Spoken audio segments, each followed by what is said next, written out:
Let's take a deep breath, relax, and slowly explore the story of gold. Somewhere around 6,000 years ago, on the western shore of the Black Sea, in what is now Bulgaria, a person of great importance was laid to rest. We do not know their name, or what language they spoke, or what stories they told their children before sleep. But we know what they valued because they were buried with it. Their grave contained more gold than has been found anywhere else on Earth from that entire 1,000-year period. Not just more than the graves around it, but more than all the gold from Mesopotamia, Egypt, and Europe combined for the same age. Whoever this person was, they were draped in gold. The place is called the Varna Necropolis, and it was discovered entirely by accident in the autumn of 1972, when a worker named Rachel Marinov was digging a trench for an electrical cable near the city of Varna. His machine turned up something unusual in the soil, small, bright objects that caught the light. He gathered what he found and brought them to the local authorities. What followed was one of the most important archaeological digs of the 20th century.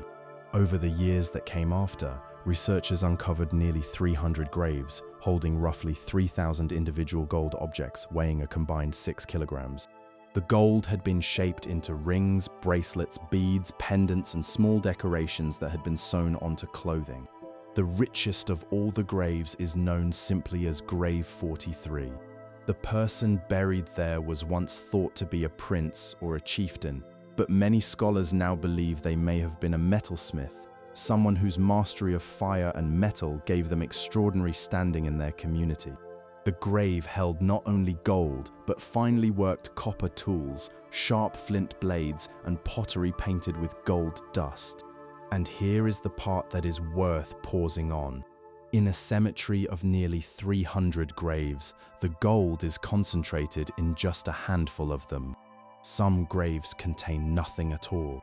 Others hold only modest offerings. And then there is Grave 43, overflowing with treasure.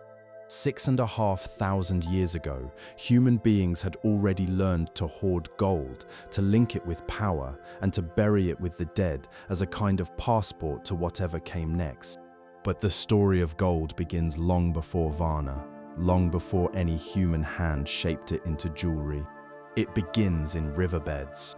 You see, gold is one of the few metals that appears in nature in its pure form, lying in the gravel of stream beds as bright, heavy flakes and nuggets that even a child could notice. Unlike copper or iron, which must be heated out of rock, gold simply sits there, waiting to be picked up. And it does not rust. It does not tarnish. It does not change color or crumble over time. A gold nugget pulled from a river 10,000 years ago would look exactly the same today as the moment it was found. Can you picture that for a moment? Imagine an early human walking along the edge of a cold stream and spotting something in the gravel that catches the light. They reach down and pull out a small, heavy pebble, warm-looking, soft to the touch. They turn it over in their fingers. It gleams. It does not break. It does not fade. There is nothing else like it in the world around them. Why gold, though? Why not some other pretty stone or shiny mineral? There are some rather interesting ideas about this. One theory suggests that our attraction to shiny, reflective surfaces is rooted in a survival instinct far older than civilization itself, a deeply embedded response to the glint of water, which in a dry landscape could mean the difference between life and death. Studies have shown that infants as young as 6 months prefer glossy, reflective objects over dull ones, which suggests the response is not learned, but built into us. Then there is the matter of rarity and effort. Gold is rare enough to be special, but not so rare as to be invisible. It is durable beyond anything else in the natural world, and collecting it requires real work, which only adds to its value in the human mind. A golden ornament worn by a chief still gleams on the wrist of the chief's grandchild decades later, silently declaring an unbroken line of power. The Varna necropolis also reveals something else about the earliest days of gold. The metal was immediately connected to death. The richest gold deposits in the ancient world were found in graves. The people of Varna chose to bury their most precious gold with the dead rather than keep it circulating among the living. This tells us that gold's value was not purely about trade or wealth. It was spiritual, tied to beliefs about the afterlife and the journey of the soul. And this pattern, burying the most treasured gold with the departed, would repeat across civilizations for thousands of years to come. Whatever the precise combination of reasons, the result is clear. Human beings across the globe, in cultures that had no contact with one another, independently arrived at the same conclusion. Gold was special. Gold was worth fighting for, dying for, and burying with the dead. The story that follows spans 6,000 years and touches every continent. It includes pharaohs and bankers, alchemists and miners, sacred temples and poisoned rivers. It is a story of beauty and greed, of artistry and exploitation. It is the story of a soft, heavy yellow metal that does almost nothing useful, reacts with almost nothing, and yet has shaped human civilization more deeply than iron, more persistently than oil, and more universally than any other substance on Earth. And it begins with a gleam in a riverbed, and it has not ended yet. Every piece of gold on Earth was made in the sky. Not in the sky as we see it on a clear night, calm and quiet and scattered with stars, but in an event so violent that it briefly outshines an entire galaxy. The atoms that would one day become gold were forged in the collision of two dead stars, each one the collapsed remnant of a once massive sun, each barely 12 miles across, yet containing more matter than our own star, spinning toward each other at a speed that is difficult to imagine. When these dead stars collide, the result is not merely an explosion. It is a catastrophe of light and heat and force. In the milliseconds of that collision, temperatures reach billions of degrees. Densities surpass anything found anywhere else in nature. And in this brief hellish environment, heavier and heavier elements are built up, climbing past iron, past tin, all the way up to gold, platinum, and the heaviest metals we know. In a single collision detected by observatories in August of 2017, located 130 million light-years from Earth, scientists estimated that the crash produced at least 10 Earth masses worth of gold, flung outward into space in a glowing cloud of newly created heavy elements. Let that settle for a moment. 10 Earth masses of gold from a single event. That is more than every ounce ever mined on Earth, multiplied by a number so large it loses meaning. Every gold ring, every gold coin, every gilded dome on every temple in history is made from atoms that were once part of a stellar grave. Now, the full picture is a little more layered than a single neat story. Some researchers believe that these collisions between dead stars may not, on their own, produce enough gold to account for all the gold we find in the universe. There may be other sources, perhaps a rare kind of exploding star that collapses while spinning at tremendous speed and generating powerful magnetic fields. The debate is still active and ongoing, but the central truth remains. Gold is not made on planets.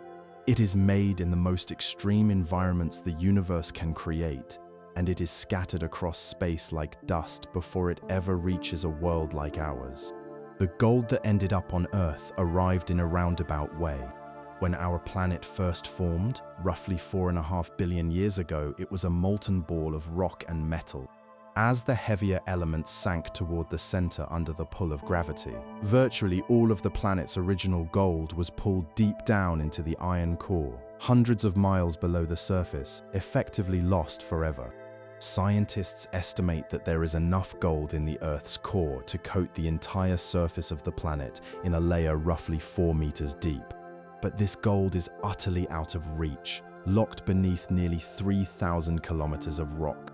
If that had been the end of the story, there would be no gold in the mountains of Egypt, no gold in the rivers of California, no gold in the vaults of any bank on Earth. The surface of our planet would be almost entirely empty of the metal. But the story was not over. During a period known as the Late Heavy Bombardment, roughly 4 billion years ago, a barrage of asteroids and comets struck the inner planets of the solar system. These were not small rocks. The largest to hit Earth may have been roughly the size of Pluto, and these cosmic visitors carried with them a fresh supply of heavy elements, including gold. Because the Earth's surface had by then cooled and hardened, the gold delivered by these impacts stayed near the surface, mixed into the rocks of the crust rather than sinking to the core. This is why gold is found in the Earth's crust at all. It is, in a sense, cosmic litter, the remnants of a 4-billion-year-old bombardment that dusted the surface of our planet with materials forged in the furnaces of dead stars. And the total amount is surprisingly small. Gold makes up roughly 1 atom for every billion atoms of rock. If all the gold dissolved throughout the Earth's oceans could somehow be collected, it would amount to around 20 million tons, but at concentrations so tiny that extracting it has defeated every attempt in history. Gold's qualities are a direct result of its unusual structure at the smallest level. It is one of the heaviest stable elements, and the way its tiniest parts behave near the center of the atom causes something rather remarkable. It changes which colors of light the metal absorbs and reflects. This is what gives gold its distinctive yellow color, a color unique among all the metals. Without this effect, gold would look silver, much like the metals sitting next to it on the periodic table. The same quality makes gold extraordinarily stubborn when it comes to reacting with other substances. Gold does not combine easily with the air around it, which is why it never rusts. It does not react with sulfur, which is why it never tarnishes. It shrugs off most acids. Only one particular mixture of strong acids, known since the medieval period, can dissolve it. This stubbornness is the reason gold survives in riverbeds for millions of years while other minerals dissolve and wash away. It is the reason ancient gold objects look as fresh today as the day they were made. Gold is also remarkably soft. A single small piece can be hammered into a sheet thin enough to let light pass through. No other metal comes close. This softness made gold uniquely workable for ancient peoples who had no steel tools, and it is part of the reason gold was among the first metals to be deliberately shaped by human hands. And so the metal that would come to obsess entire civilizations, topple empires, and redefine the very idea of money, began its existence not in a mine or a vault, but in the collision of dead stars billions of years before our sun was born. It traveled through space as debris, survived a rain of asteroids, and settled into the thin crust of a cooling planet. It waited there, glinting in riverbeds, for millions of years until a curious creature picked it up and decided it was beautiful. And once humans found it, they would never let it go, beginning in the land that worshipped the sun. On a November day in 1922, a British archaeologist named Howard Carter peered through a small hole he had chipped in a sealed doorway deep beneath the Valley of the Kings. He held up a candle to see whatever lay beyond. When his sponsor asked impatiently whether he could see anything, Carter whispered what may be the most famous words in the history of archaeology. He said he could see wonderful things. What Carter was looking at, by the flickering light of that candle, was a room filled with golden objects that had lain undisturbed for more than 3,000 years. The treasures of the young pharaoh Tutankhamun, who had died around 1323 before the Common Era, at roughly 19 years of age. The contents of the tomb were staggering. Among the thousands of objects recovered over the following decade was the pharaoh's innermost coffin, made of solid gold weighing roughly 110 kilograms, and the famous burial mask weighing 11 kilograms, decorated with blue stone and colored glass. The mask captured the young ruler's features with a serene, almost haunting beauty that has made it one of the most recognized objects in human history. And here is the extraordinary thing. Tutankhamun was a minor pharaoh. He ruled for barely a decade, dying young without notable victories or grand building projects. Scholars widely believe that the pharaohs who ruled into old age, those who reigned for decades and built monuments across the length of Egypt, were buried with treasures that would have made Tutankhamun's hoard look modest. But those tombs were all looted in ancient times, most within a century or two of burial. What survived in the Valley of the Kings was the leftovers, and even the leftovers contained more gold than most modern museums. Egypt's connection to gold was not merely about wealth, it was about the gods. The Egyptians called gold by a word that also gave its name to Nubia, the gold-rich region to the south. Gold was considered the flesh of the sun god, whose daily journey across the sky mirrored the unchanging yellow gleam of the metal. Silver, by contrast, was the bones of the gods. To be buried in gold was not simply a display of riches. It was a transformation, a becoming, a way of taking on the nature of the divine.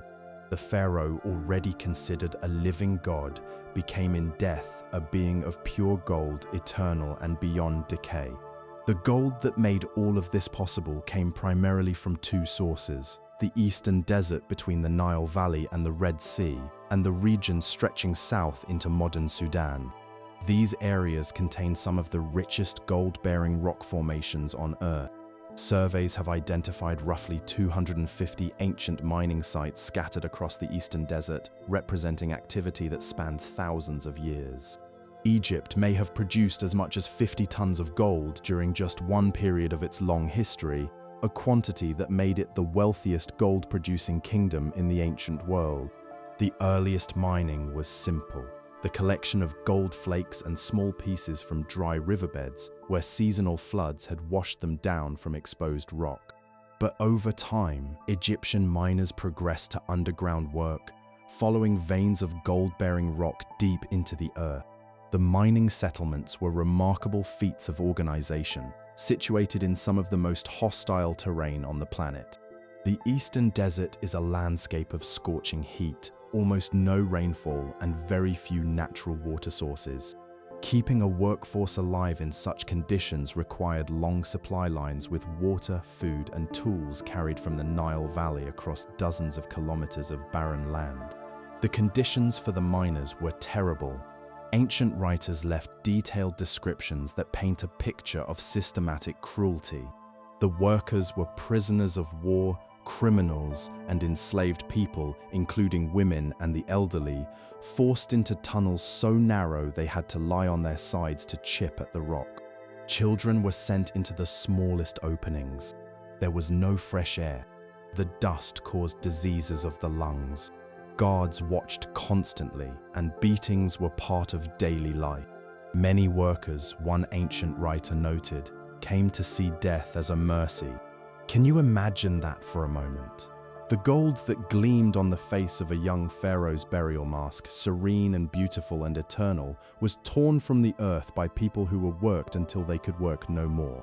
It is one of the oldest and most bitter ironies of gold's story, and it would repeat itself across civilizations for thousands of years. One of the most remarkable documents from the ancient mining world still survives in a museum in Turin, Italy. It is a papyrus map drawn around 1150 before the Common Era, and it is considered the oldest geological map in the world. It was prepared for a quarrying expedition to the eastern desert, and it shows with surprising accuracy the locations of different types of rock, a gold-working settlement, and the position of gold-bearing veins on a nearby mountain. This map is older than the next known geological map by nearly 3,000 years, a gap that tells us just how important gold was to the Egyptian state. Egypt's gold did not stay within its borders. It became the foundation of a system of international relations that stretched across the ancient world, a system in which gold served as the universal language of power and alliance. The rulers of Babylon, Assyria, and other kingdoms wrote to the pharaoh asking for gold, complaining about its quality, and negotiating marriages in which gold was always part of the arrangement. The techniques developed by Egyptian goldsmiths, including working gold into thin sheets, joining pieces together, and setting precious stones, became the foundation for the goldsmithing traditions that followed in Greece, in Rome, and eventually across the entire Western world. And the belief that gold was somehow connected to the divine would echo through religions and cultures for millennia. But to understand how gold became not just a treasure but a tool of diplomacy between nations, we must look beyond Egypt to the civilization that had no gold of its own, yet desired it above all else. In the winter of 1927, a British archaeologist lowered himself into a shaft in the ancient city of in what is now southern Iraq, and entered a tomb that had been sealed for nearly 4,500 years. Inside, he found the remains of a woman of obvious importance, surrounded by gold that rivaled anything found in Egypt. Her name, preserved on a small carved stone found near her body, was Puabi.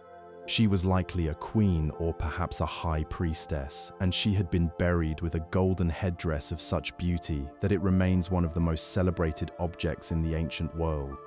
That headdress was made of 20 delicate gold leaves, arranged in overlapping layers like the foliage of a willow tree, threaded with strands of blue stone and red beads, and crowned with a golden comb. Her fingers bore gold rings. At her waist, she wore belts made of gold rings and beads. Beside her lay a magnificent harp decorated with a bearded bull's head fashioned from gold and blue stone, an instrument of such artistry that it would draw admiration in any age. The craftsmanship revealed a goldsmithing tradition that was already centuries old when Puabi was buried, around 2,500 years before the Common Era. But Puabi was not alone. The archaeologist found the remains of dozens of other people in the tomb, attendants who had apparently been killed or had taken their own lives to accompany their mistress into the afterlife. The bodies were arranged in orderly rows, many wearing their own gold and silver jewelry. Some were found beside musical instruments, as if they had been playing music when they died. The scene spoke of a ritual of staggering devotion and violence, a mass sacrifice that showed just how powerful the rulers of were, and how central gold was to expressing that power even beyond the boundary of death. Now, here is something worth knowing about Mesopotamia. Unlike Egypt, it had no gold of its own. The flat plains between the Tigris and Euphrates rivers contained no gold deposits at all. Every single piece of gold used in Sumerian and Babylonian civilization had to be brought in from somewhere else. This meant that gold was not only a sign of wealth, but also a measure of how far your trade connections reached. The gold that adorned Puabi's tomb likely came from several distant places, from the mountains of what is now Turkey, from the highlands of Iran, from trading posts along the coast, and perhaps even from as far away as the river valleys of India. The movement of gold across these vast distances over routes that would not be formally mapped for another 2,000 years tells us that long-distance trade networks existed far earlier than many people realize. The people of ancient Sumer were careful record keepers. Their clay tablets, covered in wedge-shaped writing, provide some of the earliest written references to gold in history. Gold appears in temple inventories, in government records, and in their literature. In one of the oldest stories ever written, the tale of a hero king named Gilgamesh, gold is described as a material of the gods and a part of the divine world. But the Sumerians did not use gold for everyday buying and selling. Their daily economy ran on silver and on grain. Gold occupied a higher place, reserved for dealings with the gods and with other kings. This tradition of using gold as the currency of royal relationships reaches its fullest expression in a remarkable collection of clay tablets, written in the 14th century before the Common Era, that were discovered in the ruins of an Egyptian city. These letters, nearly 400 of them, document the private correspondence between the pharaoh and the rulers of Babylon, Assyria, and other kingdoms. Gold comes up more often than any other topic. The kings of the ancient world wrote to each other as brothers, maintaining friendships of official equality, and gold was the glue that held these friendships together. One Babylonian king complained that he had sent his daughter to marry the pharaoh but received a disappointing gift of gold in return. Another wrote angrily that the gold he received was so poor that when his goldsmiths melted it down, the result was embarrassingly small. The king of another realm wrote repeatedly asking for gold, at one point protesting that the previous pharaoh had promised him solid gold statues, but the current pharaoh had sent only wooden ones covered in gold leaf. These letters reveal a world in which gold was not merely a commodity. It was a language, a way of saying I respect you or I do not. The goldsmiths of Mesopotamia were remarkably skilled. They mastered the art of hammering gold into shape, of pressing designs into metal from the backside, and of decorating surfaces with tiny gold spheres to create patterns and texture. They created works that combined gold with blue stone brought from the mountains of what is now Afghanistan, with red stone from the river valleys of India, and with silver from the highlands of Turkey. The result was not merely golden, but a dazzling display of materials drawn from across the known world. One of the finest objects from the royal tombs of is a small sculpture of a goat standing on its hind legs, reaching up to feed from a golden tree. Its body is covered in gold leaf and blue stone, its legs wrapped in silver. It is a masterpiece of combined craftsmanship, a work that speaks both of artistic vision and of trade connections spanning thousands of miles. By the time the later empires of Babylon and Assyria rose to power, gold had become firmly established as the supreme material of kingship. It decorated palaces, was received as tribute from conquered peoples, and was stored in treasury rooms whose contents were recorded with careful precision on clay tablets. When Babylon finally fell to the Persians in 539 before the Common Era, the gold passed to new hands. But the traditions that had been built over more than 2,000 years, the linking of gold with the divine, with royalty, and with the vast networks of trade that connected the ancient world endured. And they would be inherited by a small kingdom on the coast of what is now Turkey, where gold would undergo its most revolutionary change yet, from treasure into money. In the wealthy city of Sardis, capital of the Kingdom of Lydia in what is now Western Turkey, sometime around the middle of the 7th century before the Common Era, someone had a quietly revolutionary idea. Instead of weighing out gold every time a purchase was made, why not stamp a lump of metal with a mark that guaranteed its weight and purity? The buyer would no longer need to carry scales to the marketplace. The seller would no longer need to test the metal.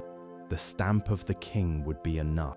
This idea, seemingly simple, would transform gold from a treasure into money, and it would change the economic structure of the world. The earliest coins were not made of pure gold, but of a naturally occurring blend of gold and silver found in the rivers of Lydia, particularly the river that flowed through the heart of Sardis.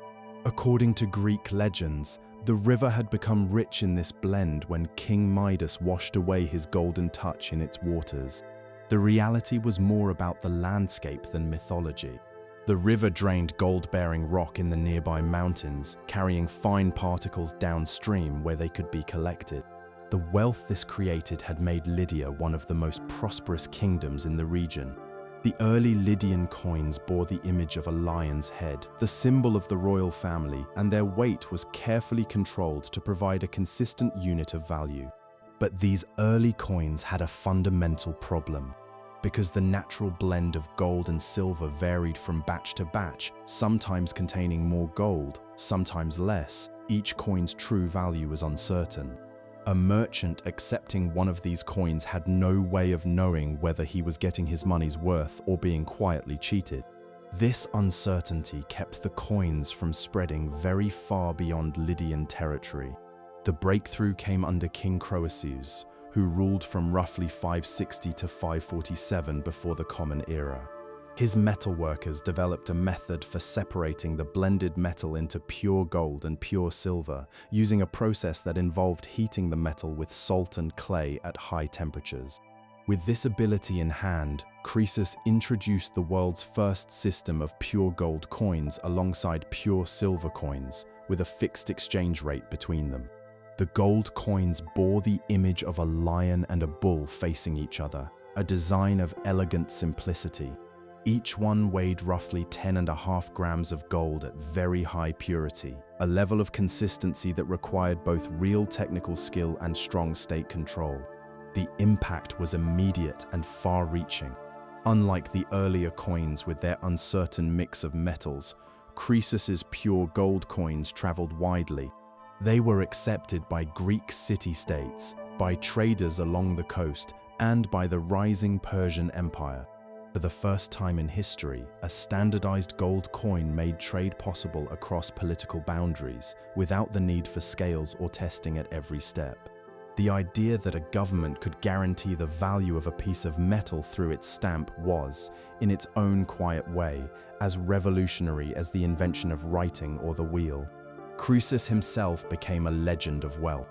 The phrase "rich as Croesus" entered the Greek language and, through it, the languages of the Western world.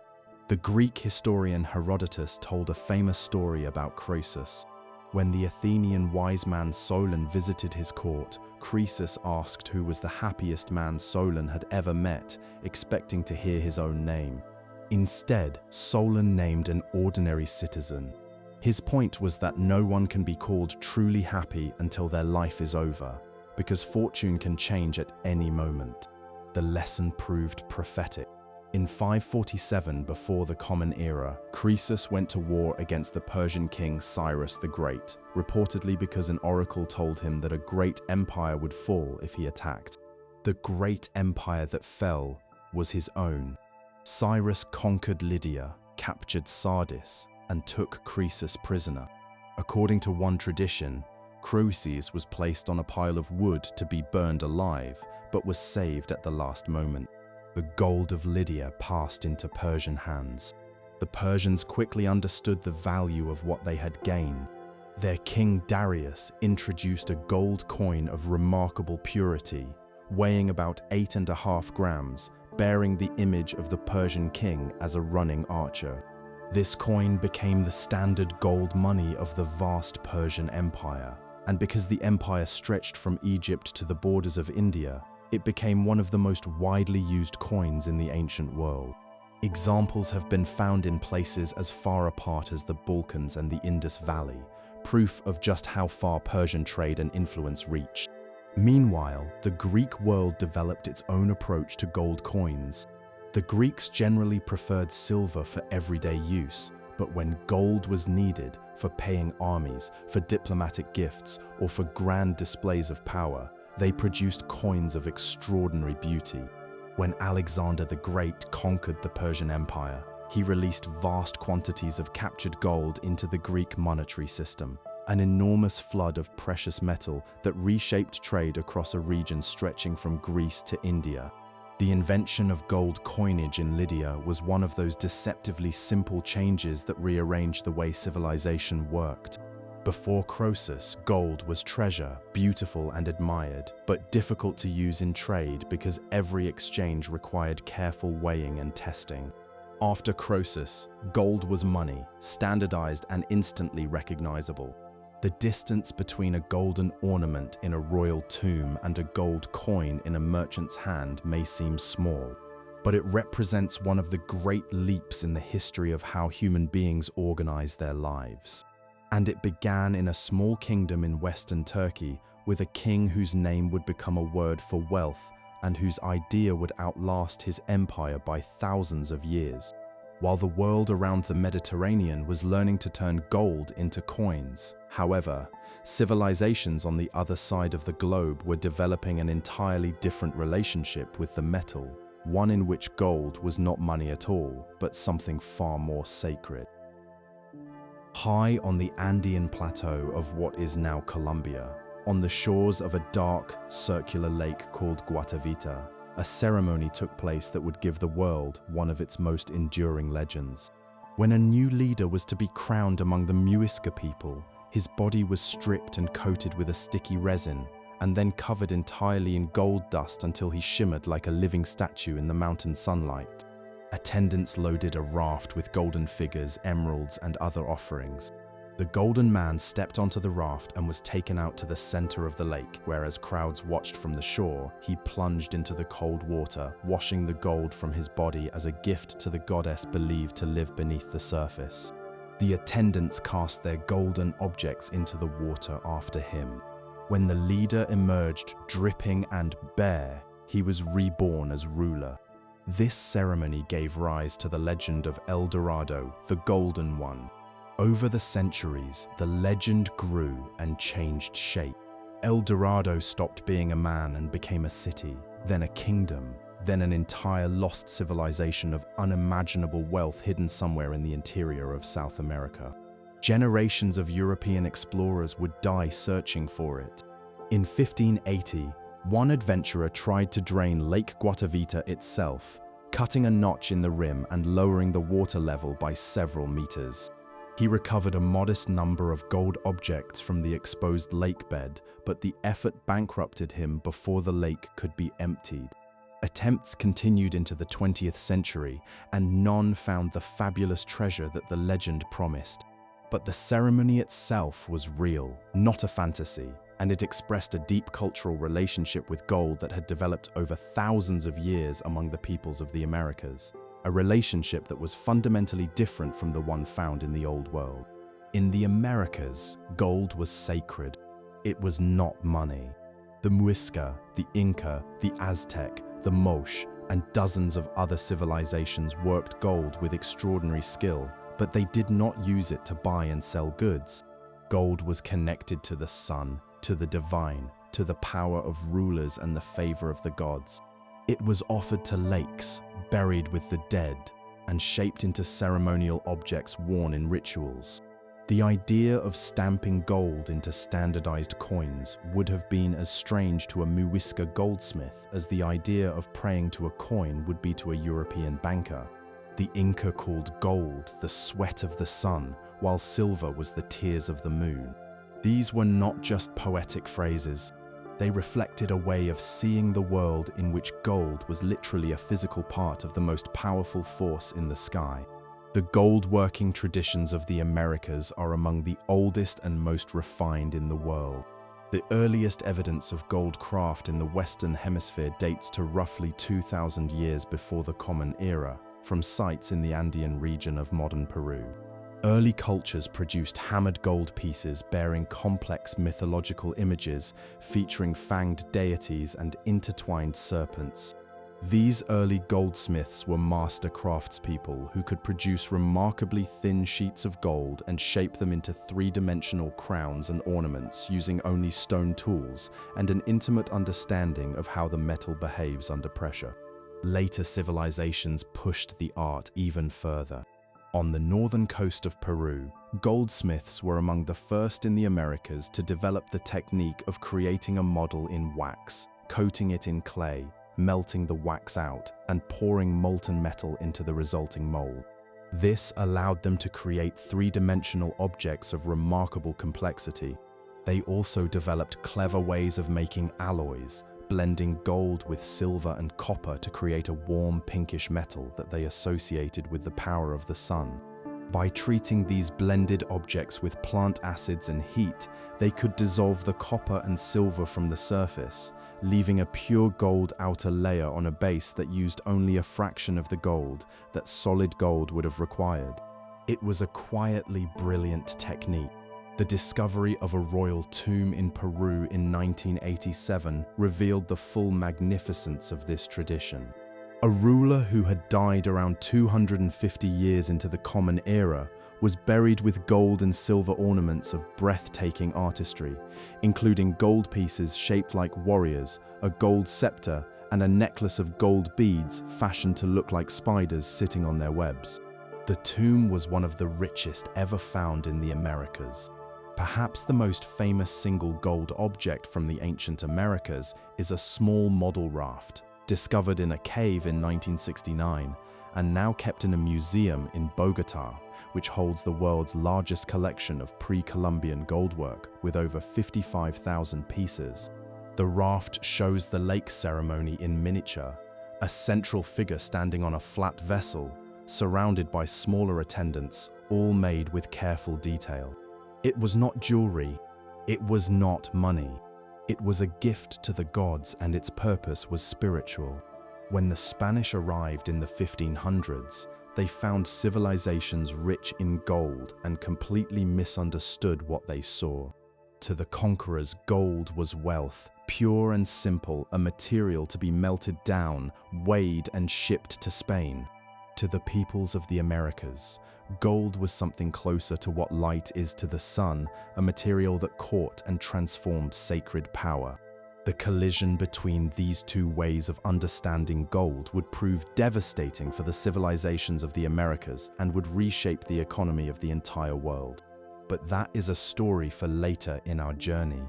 For now, it is enough to notice something quietly remarkable. On two sides of a vast ocean without any contact between them, human beings had independently arrived at the same conclusion about gold. It was the most important substance on Earth.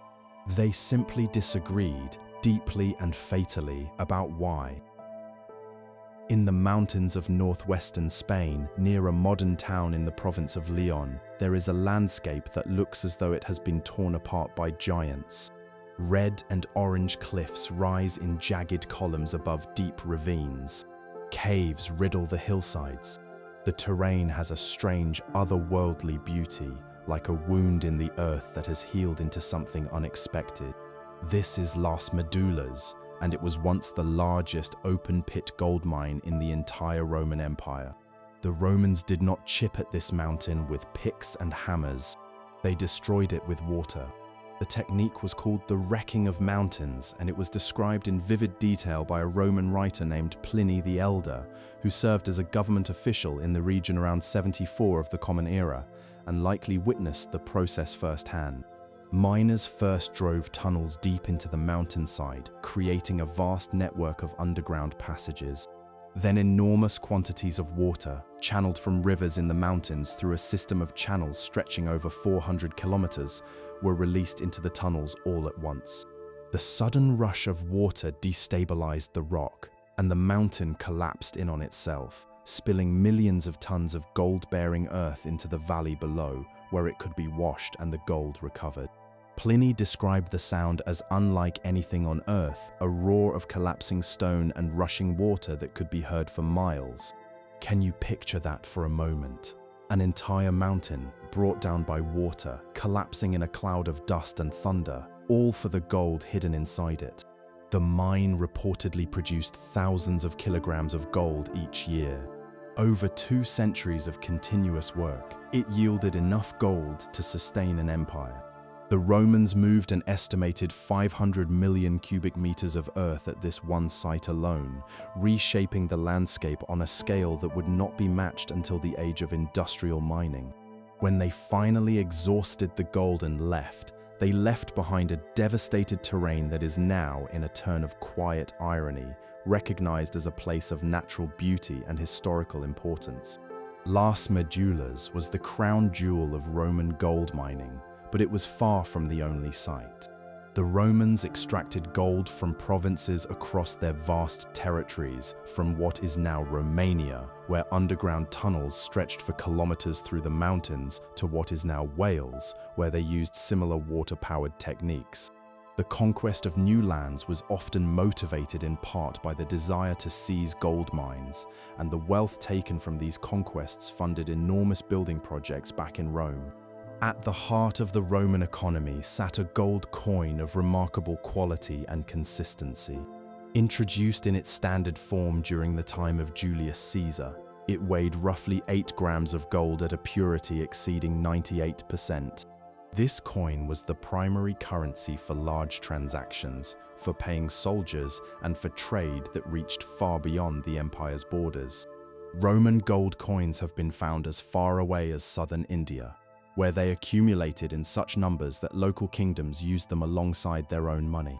A Roman writer complained that the empire's trade with India, mostly for pepper, silk, and precious stones, was draining Rome of staggering sums of gold each year. Roman coins have also turned up in China, Vietnam, and parts of Africa south of the Sahara, proof of just how far Roman commerce extended. But the supply of gold was never quite enough to satisfy Rome's hunger. The wealthy of Rome adorned their homes with gold leaf, ate from golden tableware, and wore jewelry of increasing extravagance. The Emperor Nero, known for his excesses, reportedly covered the ceilings of his great palace with gold leaf and ivory panels. The gap between the gold coming out of the mines and the gold demanded by the Roman way of life created a persistent shortage that drove ever more aggressive mining. The human cost of all this was staggering. Like the Egyptians before them, the Romans relied on enslaved people and condemned criminals to work their mines. Being sent to the mines was considered a punishment only slightly less terrible than execution. Workers spent long hours in dark, cramped tunnels, breathing dust-filled air that destroyed their lungs. Cave-ins were frequent and often deadly. Even Pliny acknowledged the danger, noting that the tunnels sometimes collapsed without warning. The Roman gold mines were, in reality, places where human lives were consumed so that the empire could maintain its wealth and power. The economic consequences of Rome's golden appetite were, in the long run, damaging. As the empire expanded, the costs of maintaining it grew. Longer borders, more soldiers, more provinces. The gold supply could not keep up. Beginning in the 3rd century, one emperor after another responded to the growing financial crisis by reducing the gold content of their coins, making them lighter or less pure. This chipping away at the currency contributed to inflation, economic instability, and a loss of trust in the government's ability to manage the economy. These were among the many pressures that would eventually contribute to the slow collapse of the western half of the empire. In the early 4th century, an emperor named Constantine introduced a new, lighter gold coin of very high purity, and this coin would go on to become the foundation of a different empire's currency for the next 7 centuries. The Romans had shown, on a scale that covered an entire continent, a pattern that would repeat throughout history. The pursuit of gold could build an empire, but the failure to sustain the supply of gold could help tear one apart. When the Western Empire fell in 476, its golden traditions did not disappear. They traveled east to the great city on the narrow strait where Constantine had built his new capital, and there they would endure for another 1,000 years.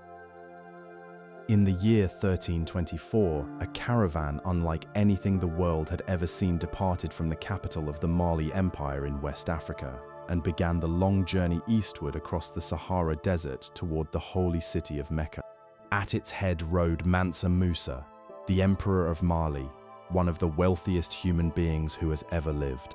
The caravan was enormous. Historical accounts describe a procession of staggering scale, with thousands of attendants dressed in fine cloth, hundreds of heralds carrying gold staffs, and dozens of camels, each loaded with many pounds of gold dust. The total amount of gold Mansa Musa carried on his pilgrimage was, by any reckoning, almost beyond belief. When the caravan reached Cairo, Mansa Musa did what generous rulers did. He gave gold away. He handed it to officials, to the poor, to merchants, to anyone who caught his attention. He spent freely in the bazaars, paying above market price for everything he bought.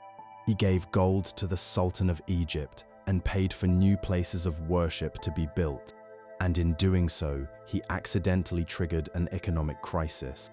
The sudden flood of gold into Cairo's markets caused the value of gold to drop by roughly a quarter. The resulting disruption was so severe that it took the Egyptian economy an estimated 12 years to recover. A single man, passing through a city, had crashed its currency simply by being too generous. The story of Mansa Musa's journey is one of the most frequently told episodes in the history of gold, and it shines a light on a fact that many people do not know. For several centuries during the medieval period, West Africa was the most important gold-producing region on Earth. By some estimates, 2/3 or more of the gold circulating in the medieval Mediterranean world came from south of the Sahara. The goldfields along the upper reaches of the Senegal and Niger rivers in what is now Mali, Guinea, and Senegal produced a tremendous share of the world's gold supply from roughly the 8th century to the 16th. This gold crossed the Sahara on the backs of camels, traveled north to the markets of Morocco, Tunisia, and Egypt, and from there entered the wider world. The trade that made this possible was one of the great commercial systems of the medieval world. Gold traveled north. Salt, a commodity desperately needed in the lands south of the Sahara, traveled south. The exchange was so central to both sides that writers from the Arab world reported with some exaggeration that in certain desert markets salt was traded for gold at equal weight. The reality was a bit more complicated, but salt from the desert mines, carried south in enormous slabs loaded on camels, was indeed traded for gold in ratios that would astonish a modern observer. On the southern edge of the Sahara, an empire that shared its name with the modern country of Ghana, though it was located far to the north of present-day Ghana, grew wealthy by controlling the gold trade routes and taxing the merchants who used them. Its capital was described by an Arab geographer in 1067 as a wealthy city with 2 separate towns, one for Muslims and one for followers of the local traditions, with a king powerful enough to field an enormous army. The king reportedly kept all gold nuggets found in his domain for himself, allowing ordinary people to keep only gold dust, a rule designed to prevent gold from becoming so common that it lost its value. When that empire declined, its role was taken by the Mali Empire, founded in the early 13th century by a legendary figure whose story has been passed down through generations of storytellers in the West African oral tradition. Under Mali, the gold trade reached its peak. The empire controlled the gold fields and the great trading cities, including one that became famous across the world as a center of learning and scholarship, with a university that attracted students from far and wide. The gold itself was mined by local communities using methods refined over centuries. It was panned from riverbeds in a process similar to what would later be practiced in California and Australia. Shafts were also dug into the earth to reach gold-bearing gravel below the surface. The mining communities took care to keep the exact locations of the richest deposits secret from the traders who came to buy their gold. This secrecy added to the mystique of the goldfields and fueled the imagination of Arab and later European writers about the fabulous wealth hidden in the African interior. The gold that left West Africa traveled north along well-established routes, carried by caravans that navigated the desert using centuries of knowledge about wells, oases, and the positions of the stars. The journey could take months and was full of danger, sandstorms, bandits, and the ever-present risk of running out of water in a landscape where a missed well could mean death for an entire group. But the profits justified the danger. Gold arriving in the cities of North Africa was immediately absorbed into the monetary systems of the region and, through them, into European trade. The effect on the wider world was immense. The gold coins of the great Islamic empires depended on a steady flow of gold, and much of that gold came from across the Sahara. When European crusaders encountered those gold coins in the Middle East, they were holding coins made from African gold. When Italian merchants traded in the Mediterranean, the gold they used had, in many cases, started its journey in the fields and rivers of West Africa. The great Italian gold coins of the late Middle Ages, the ones that powered the commercial rise of Florence and Venice, were made possible in part by this long chain of trade. European demand for African gold would only grow in the centuries that followed, eventually drawing Portuguese ships down the West African coast in search of a sea route that would bypass the desert middlemen. The fortress they built on the coast in 1482 was specifically designed to secure the gold trade, and its very name meant the mine. But in 1324, when Mansa Musa rode through Cairo with his golden caravan, none of that was yet in motion. What the world saw was simply the spectacle of African wealth on a scale that astonished everyone who witnessed it, and that challenged the assumptions of those who heard about it secondhand. For a brief golden moment, the wealthiest person in the world was an African emperor, and the center of the gold trade was not Rome or Constantinople, but the upper reaches of a great river in West Africa. In the markets of medieval Constantinople, the great covered bazaars that lined the city's central avenue, merchants from a dozen nations conducted their business using a currency so trusted that it had not significantly changed in 700 years. The gold coin of the Byzantine Empire weighed roughly 4.5 grams. It had been introduced by Emperor Constantine in the early 4th century, and it became the standard of value across the entire medieval world. Western Europeans called it the Bezant. Arab traders knew it and respected it. Viking raiders coveted it.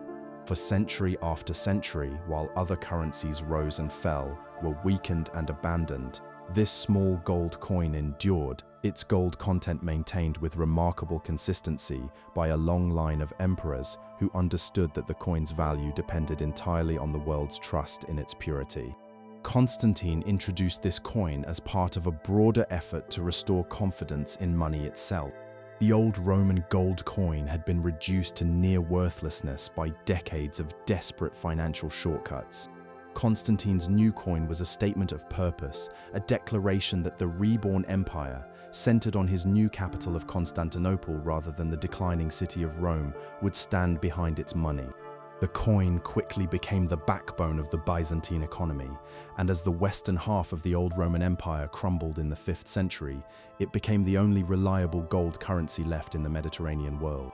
Historians have sometimes called it the dollar of the Middle Ages, and the comparison is a good one. Just as the American dollar served as a global standard in the 20th century, this Byzantine gold coin allowed trade to flow across vast distances and between peoples who shared little else in common. Examples have been found in places as far apart as Scandinavia and the island of Sri Lanka, from the grasslands of Central Asia to the trading posts of East Africa. Viking kings were particularly fond of Byzantine gold. Coin hoards discovered across Scandinavia contain significant numbers of these coins, some of them trimmed or pierced with holes, suggesting they were valued both for their gold content and as objects of prestige. Some show signs of having been worn as pendants, admired for their beauty and the sense of importance they carried. The elite guard that protected the Byzantine emperor was made up largely of Scandinavian warriors, and these men provided a direct channel through which Byzantine gold flowed north, carried home by soldiers who had earned their fortunes defending the emperor in the great city by the sea. The endurance of this coin was not automatic. It required deliberate and ongoing effort. Byzantine emperors understood that the world's trust in their currency depended on the gold content remaining consistent, and they enforced strict standards at the imperial mint. Those who counterfeited coins were punished with the utmost severity. The state employed specialists whose sole job was to verify the purity of every batch of coins produced. When the government needed money, it raised taxes rather than secretly reducing the gold in its coins. This discipline held for an extraordinary stretch, roughly 7 centuries, a record of monetary stability that no other civilization in history has matched. It was not until the middle of the 11th century that the coin began to be weakened. The empire faced growing military threats from the east and the west, and the cost of defense was straining the treasury. Under pressure, one emperor after another quietly reduced the gold content, stretching the government's limited supplies of metal. By the late 1070s, the gold content had fallen below half. A later emperor tried to restore confidence with a new coin of better quality, but the old trust, once broken, could not be fully rebuilt. The role of gold in Byzantine life extended far beyond coins. Gold was central to the empire's visual identity, particularly in its religious art.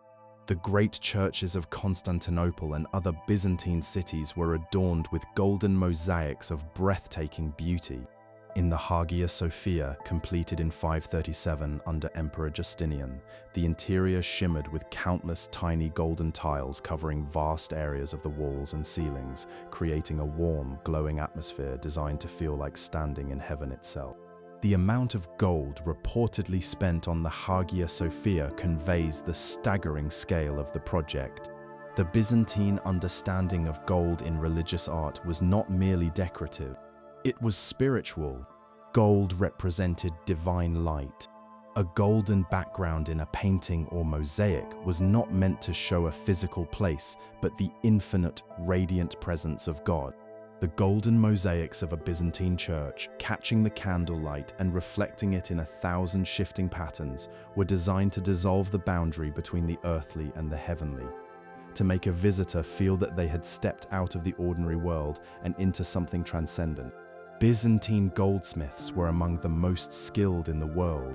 They perfected a technique in which thin gold wires were fixed to a gold surface to create tiny compartments, which were then filled with colored glass and heated. The result was objects of vivid color set against gleaming gold, combining technical skill with deep spiritual meaning. These methods spread along trade routes and through diplomatic gifts to influence the art of Western Europe, the Islamic world, and even the lands of what would become Russia. When Constantinople fell to the Ottoman Turks in 1453, the Byzantine tradition of golden coinage came to an end, but its influence persisted. The great gold coins of medieval Italy, the ones that powered the commerce of Florence and Venice, were in a real sense descendants of the Byzantine coin, built on the same principle, that a gold coin of known weight and dependable purity could serve as a universal medium of exchange. The very word soldier comes, through Old French, from the name of the Byzantine coin, because soldiers were paid in them, a small linguistic echo that survives in everyday English. The idea that had sustained the Bezant for 7 centuries, that trust in a coin's gold is the foundation of trade between nations, would continue to shape how people thought about money through the centuries that followed. But while Byzantium was maintaining its golden coinage with such careful precision, a very different kind of gold obsession was consuming workshops and laboratories across the medieval world, the centuries-long dream of creating gold from nothing. In a cramped workshop somewhere in 8th century Iraq, a man named Jabir heated metals in clay containers, mixed substances in glass vessels of his own design, and recorded his observations in a coded script so deliberately obscure that scholars are still working to decipher it more than 1,000 years later. Jabir is sometimes called the father of chemistry, sometimes the founder of a long tradition of experimental investigation, and sometimes simply the most influential experimenter who ever lived before the age of modern science. His great obsession, shared with thousands of practitioners across centuries and continents, was the dream of turning ordinary metals into gold. The roots of this dream stretch back to ancient Egypt, where Greek ideas about the nature of matter mixed with Egyptian metalworking traditions and mystical religious beliefs in the great melting pot of the city of Alexandria. Early practitioners working in temple workshops during the first centuries of the Common Era developed ways of coloring metals to make them resemble gold, including surface treatments that could give copper a golden sheen. It was a short leap from making something look like gold to hoping, or at least believing, that the change could be made real. The Greek thinkers had provided the framework. The idea that all matter was made of 4 basic elements, earth, water, air, and fire, in varying proportions, suggested that any substance could, in principle, be changed into any other by adjusting its makeup. If lead was simply gold with too much earth and not enough fire, then the right treatment should complete the transformation. This theory was elegant and intuitive, and it was entirely wrong. But it sustained centuries of careful work and attracted some of the finest minds of the ancient and medieval worlds. Jabir, working in the 8th century, brought a new level of discipline to this work. He developed ideas about what metals were made of and how they might be changed, and his approach was genuinely scientific in many ways. He emphasized careful observation, precise measurement, and keeping detailed records. He developed new equipment, improved the process of distillation, and discovered several important substances, including the mixture of strong acids that is the only thing capable of dissolving gold, which he named royal water because it could attack the most noble of metals. His work laid the foundations for what would eventually become the science of chemistry, even though his ultimate goal, the creation of gold, was never achieved. As the centuries passed, the quest for the secret of turning base metals into gold became the central obsession of what we now call alchemy across Europe. The legendary substance that was believed capable of making this transformation was imagined in many forms: a stone, a powder, a liquid, or a special mixture. This mysterious substance was thought not only to change metals into gold, but also to cure all diseases, and perhaps even grant eternal life. The search for it consumed the energies of experimenters from the medieval period through the 17th century. Some were serious investigators, others were tricksters and con artists. Most fell somewhere in between, genuinely convinced that the transformation was possible, but not above exaggerating their results. Kings and princes funded these investigators in hopes of filling their treasuries, and more than one experimenter who failed to deliver was put to death for fraud. Among the most famous names in European popular memory is a Parisian bookseller who lived in the 14th and 15th centuries, a man who, according to legend, acquired a mysterious manuscript containing the secret of making gold. After years of study, he supposedly succeeded in the transformation and used the resulting wealth to fund the building of several churches, schools, and hospitals. His house, built in 1407, is the oldest surviving stone house in Paris and still stands today, now a restaurant. The truth is more ordinary. He was indeed a successful bookseller who became wealthy and was known for his generosity. But the legends about his alchemical achievements did not appear until 2 centuries after his death and are almost certainly fictional.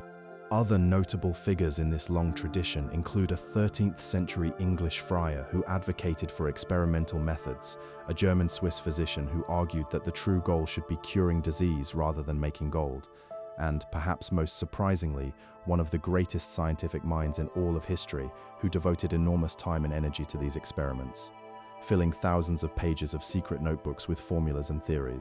This great scientist was as deeply interested in the mystical traditions of changing metals as he was in the laws of gravity and the behavior of light. The great irony of the whole endeavor is that it failed completely in its stated goal, but succeeded in a way that none of its practitioners could have imagined. The centuries of experimental work devoted to making gold produced an enormous body of practical knowledge about how substances interact, how equipment should be designed, and what happens when different materials are heated, mixed, and combined. The experimenters discovered acids, developed methods for purifying substances, and built the laboratory practices that would become the foundation of modern science.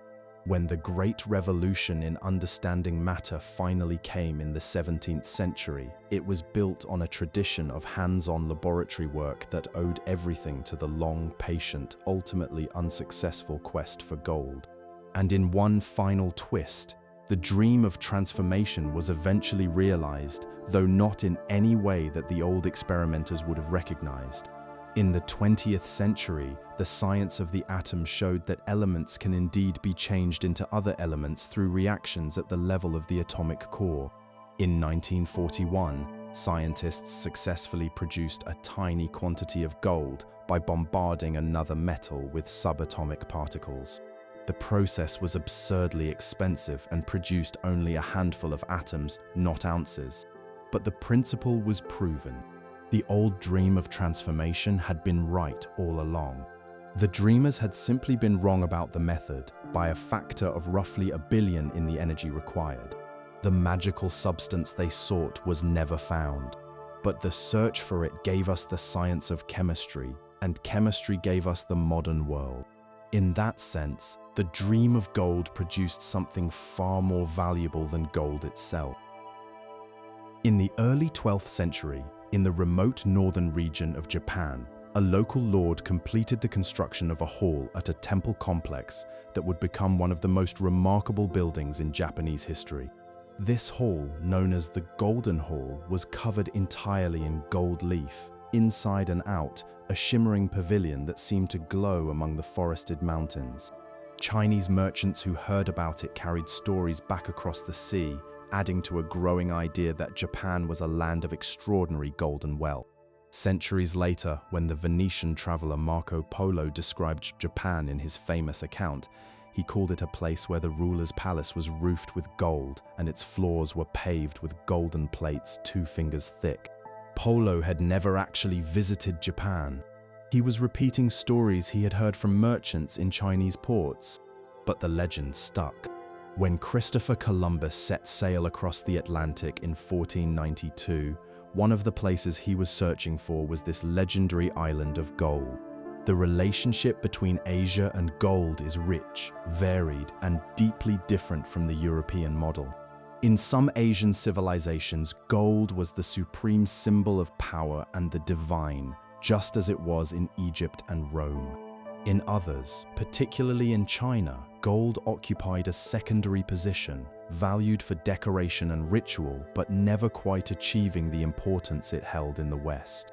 Understanding these differences is essential to seeing the full picture of gold's history across the world. In India, gold has held a place of sacred importance for thousands of years. The oldest sacred texts, composed more than 2,500 years ago, contain many references to gold, connecting it with the gods, with truth, and with immortality.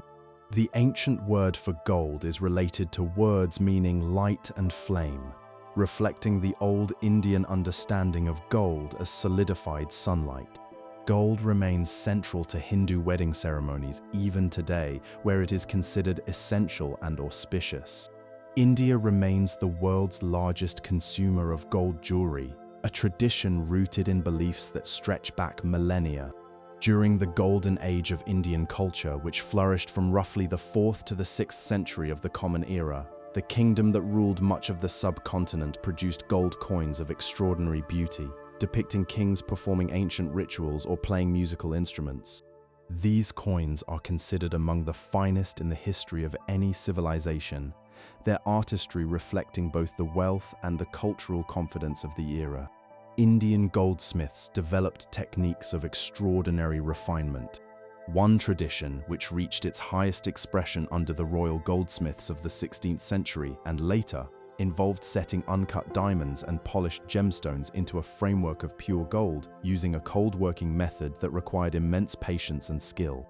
A single piece of jewelry might take weeks or months to complete, with layers of gold, stone, and colorful enamel work built up in stages of painstaking detail. Craftsmen in several regions of India continue to practice these techniques today, maintaining a tradition that stretches back centuries. In Southeast Asia, the maritime empire that dominated the trade routes from the 7th to the 13th century was known to Arab and Chinese traders as the Kingdom of Gold.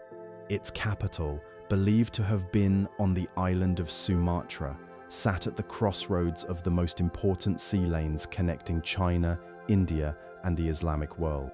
Archaeological discoveries have revealed gold jewelry, golden statues of the Buddha, and coins used in trade and ceremony. The wealth of this empire funded places of worship in both China and India, and its territory included vast temple complexes that are still being excavated today.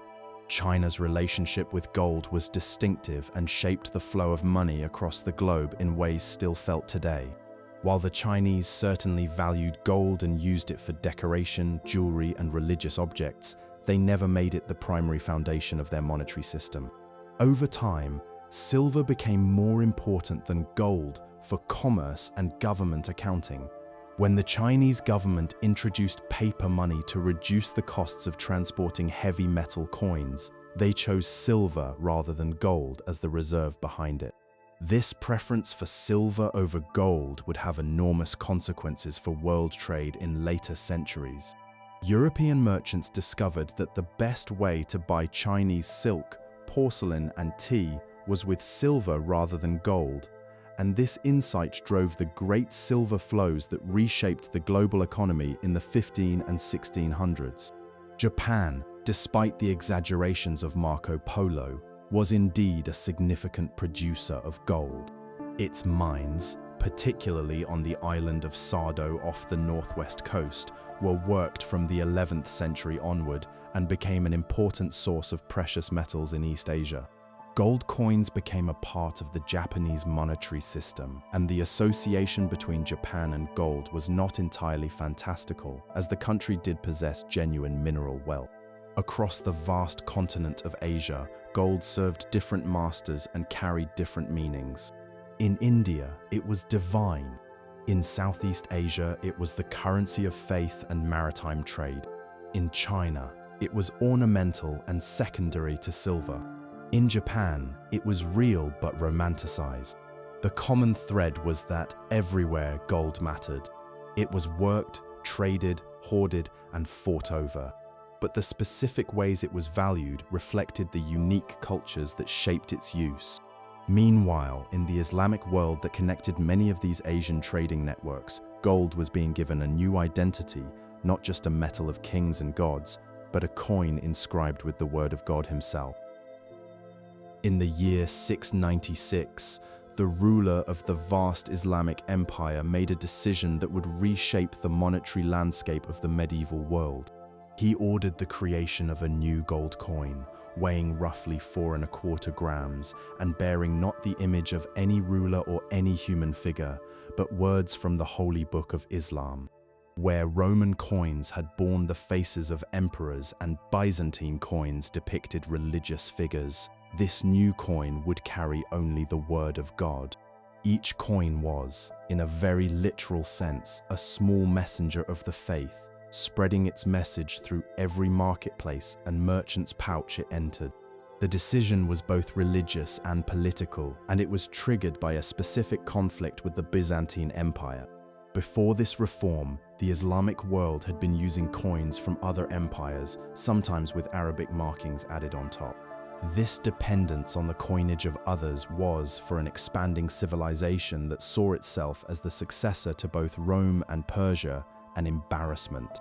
By creating a fully independent monetary system, the ruler asserted both the economic independence and the spiritual identity of the Islamic world.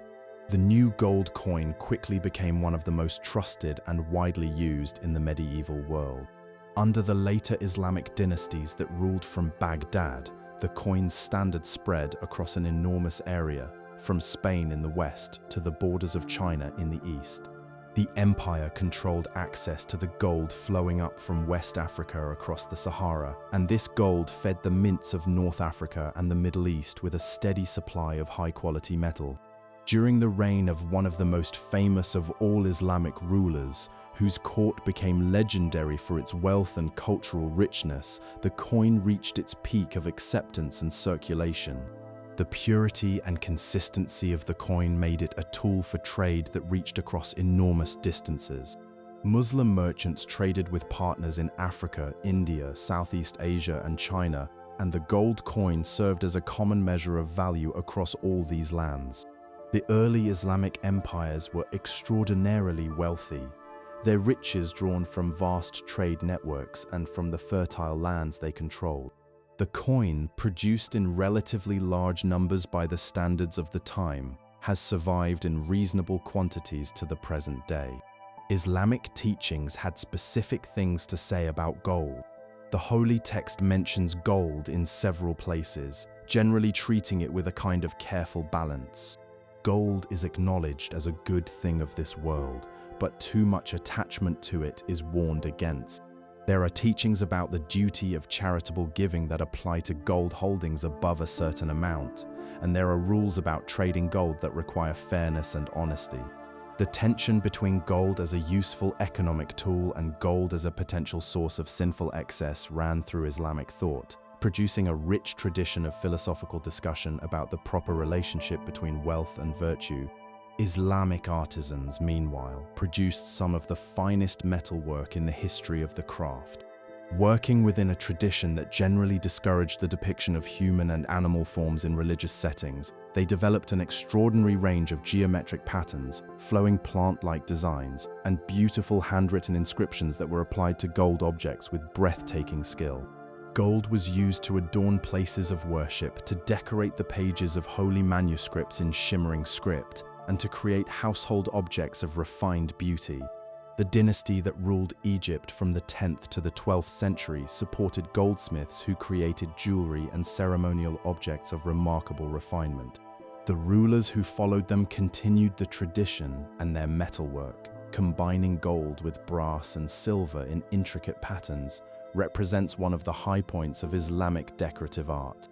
In the part of Spain under Islamic rule, craftsmen produced gold jewelry that blended Islamic, Jewish, and Christian artistic traditions into a distinctive regional style. The influence of the Islamic gold coin reached well beyond the Islamic world. When European Crusaders arrived in the Middle East in the 11th and 12th centuries, they found a monetary system that was more sophisticated and more stable than anything available back home. The Crusader states even made copies of the Islamic coin for use in trade, a practical admission that the Islamic coin was more trusted than any European alternative.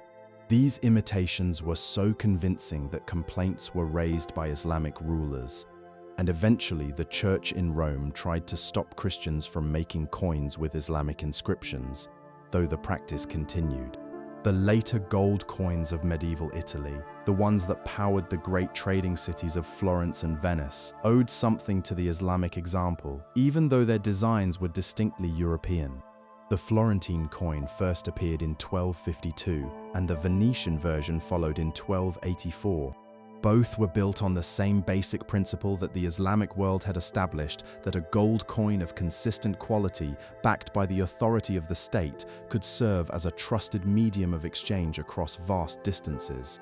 The Islamic gold coin remained in use in various forms for centuries, though its weight and purity shifted as different dynasties rose and fell.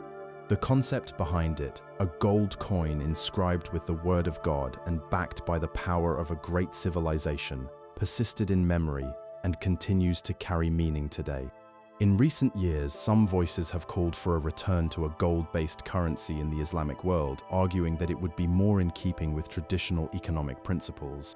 Whether or not such ideas are practical, they reflect the enduring power of the coin as a symbol of a time when the Islamic world was the wealthiest, most learned, and most commercially advanced civilization on earth.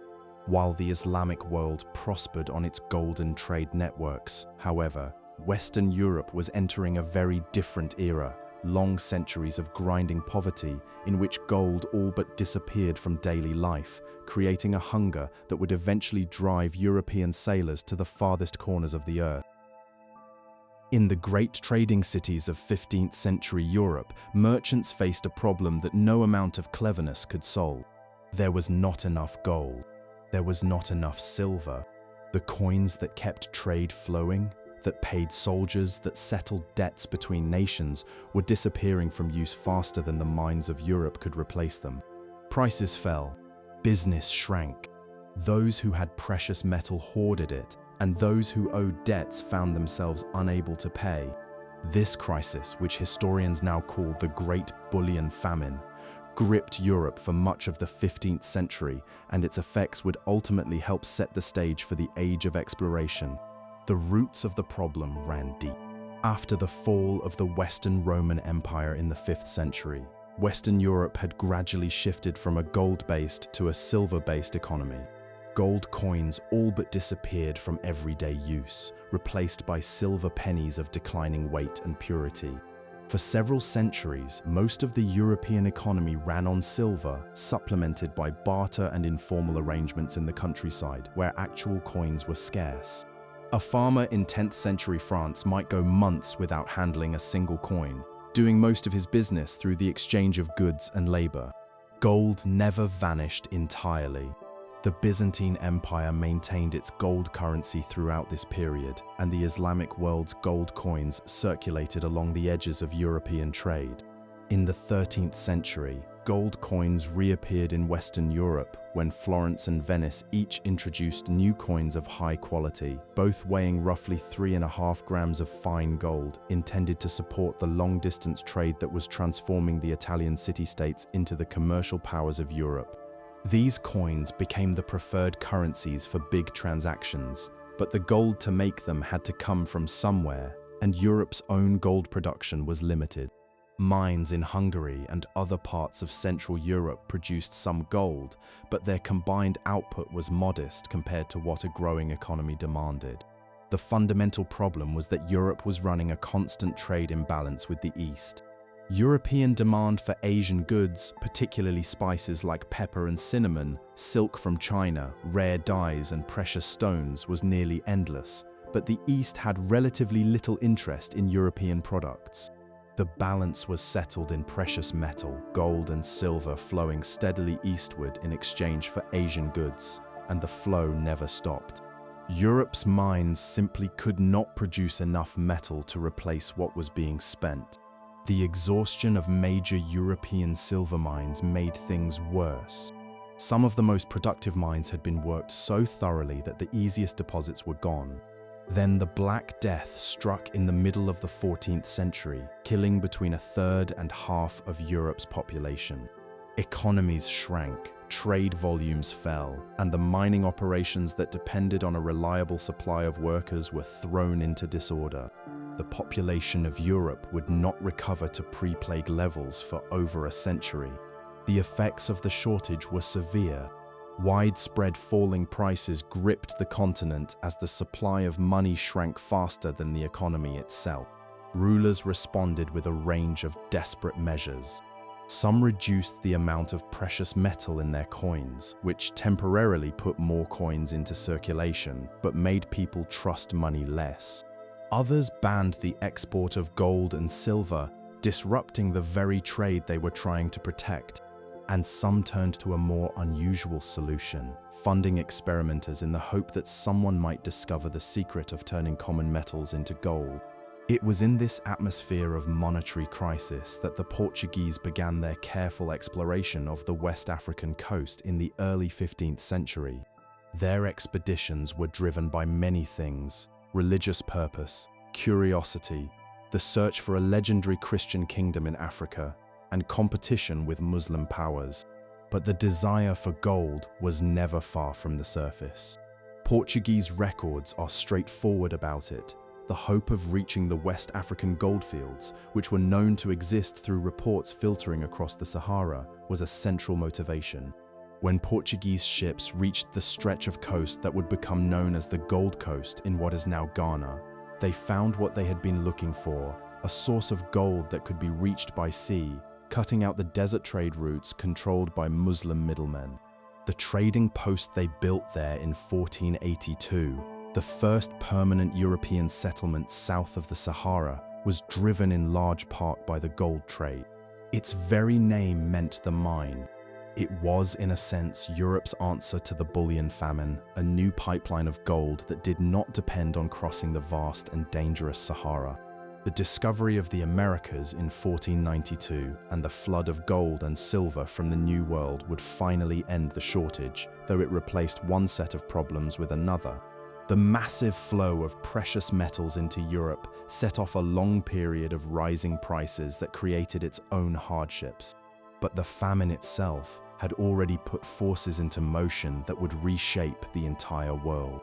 The exploration of Africa, the crossing of the Atlantic, and the beginning of European expansion across the globe, all of these can be traced, at least in part, to a simple and painful fact. Medieval Europe did not have enough gold, and no one embodied the hunger for gold more completely than the Genoese sailor who convinced the Spanish crown to fund his voyage into the unknown. Christopher Columbus was looking for gold. He had read about a legendary island of endless gold somewhere across the Western Ocean, and he believed he could reach it. When he made landfall in the Bahamas on October 12, 1492, gold was the first thing on his mind. In the diary he kept during his first voyage, Columbus mentions gold more than 60 times. Within days of arriving, He was questioning the local people about where their small gold ornaments came from, noting with intense interest the gold pendants some wore in their noses. He had found a new world, but what he wanted from it was as old as civilization itself. The gold Columbus found in the Caribbean was modest. The local people, the Taino, had some gold gathered from the rivers of the island he named Hispaniola, but it was nothing like the rivers of gold he had imagined. Undeterred, Columbus established the first Spanish settlement and immediately set about organizing the extraction of gold, imposing a system that required every adult over 14 to deliver a set amount of gold dust every 3 months. Those who could not meet the requirement faced terrible punishment. A friar who witnessed the results of these policies became one of the most vocal critics of Spanish rule, writing that the demands were impossible to meet in areas where gold was scarce, condemning entire communities to suffering. The cruelty of this system, combined with European diseases to which the local people had no protection, led to a catastrophic collapse of the population. Within a few decades, the Taino had been virtually wiped out. But the modest Caribbean gold was only the beginning. The real treasure lay on the mainland, in the empires of the Aztec and the Inca, civilizations that had been collecting and working gold for centuries.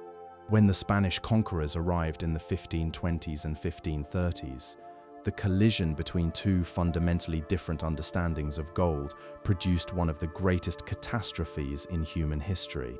The Aztec relationship with gold was nothing like the Spanish one. In the Aztec language, the word for gold can be roughly translated as something close to a divine substance, an excretion of the gods. Gold was used to make ornaments, religious objects, and symbols of rank, but it was not money. Their economy ran on cacao beans, cotton cloth, and other goods. The Inca, for their part, called gold the sweat of the sun and used it to sheathe the walls of their most sacred temples. Neither civilization would have understood the European idea that gold was primarily a thing to be weighed, melted, and shipped across the ocean for its monetary value. When the Spanish melted down centuries of indigenous goldwork into plain bars, they were not merely stealing treasure. They were destroying a cultural heritage that could never be replaced. The artist Albrecht Dürer, who saw some of the first Aztec gold objects to arrive in Europe, wrote that he had never seen anything so delightful and wondered at the subtle skill of the people who had made them. The gold and silver that flowed from the Americas to Spain over the following century was staggering in scale. Spanish treasure ships crossed the Atlantic loaded with precious metals from the conquered empires and, increasingly, from the mines of Mexico and Peru. Between 1500 and 1650, an estimated 180 tons of gold and 16,000 tons of silver made the crossing. The impact on the European economy was transformative and in many ways destructive. The massive increase in the money supply triggered a long period of rising prices across Western Europe, in which the cost of almost everything increased roughly sixfold over 150 years. The wages of workers and the earnings of small farmers could not keep pace, leading to widespread hardship among ordinary people. Meanwhile, the Spanish government, which should have grown wealthy from the flood of treasure, instead found itself spending it all on wars, on the upkeep of a vast empire, and on the luxuries of the court. Spain declared itself unable to pay its debts multiple times during this period, each time failing to repay foreign lenders despite sitting on the richest stream of precious metal the world had ever known. The gold flowed through Spain like water through a pipe, passing from the ports into the hands of bankers in Genoa and merchants in the Netherlands, and eventually into the trading economies of Northern Europe. These nations used the gold and silver to buy goods from Asia.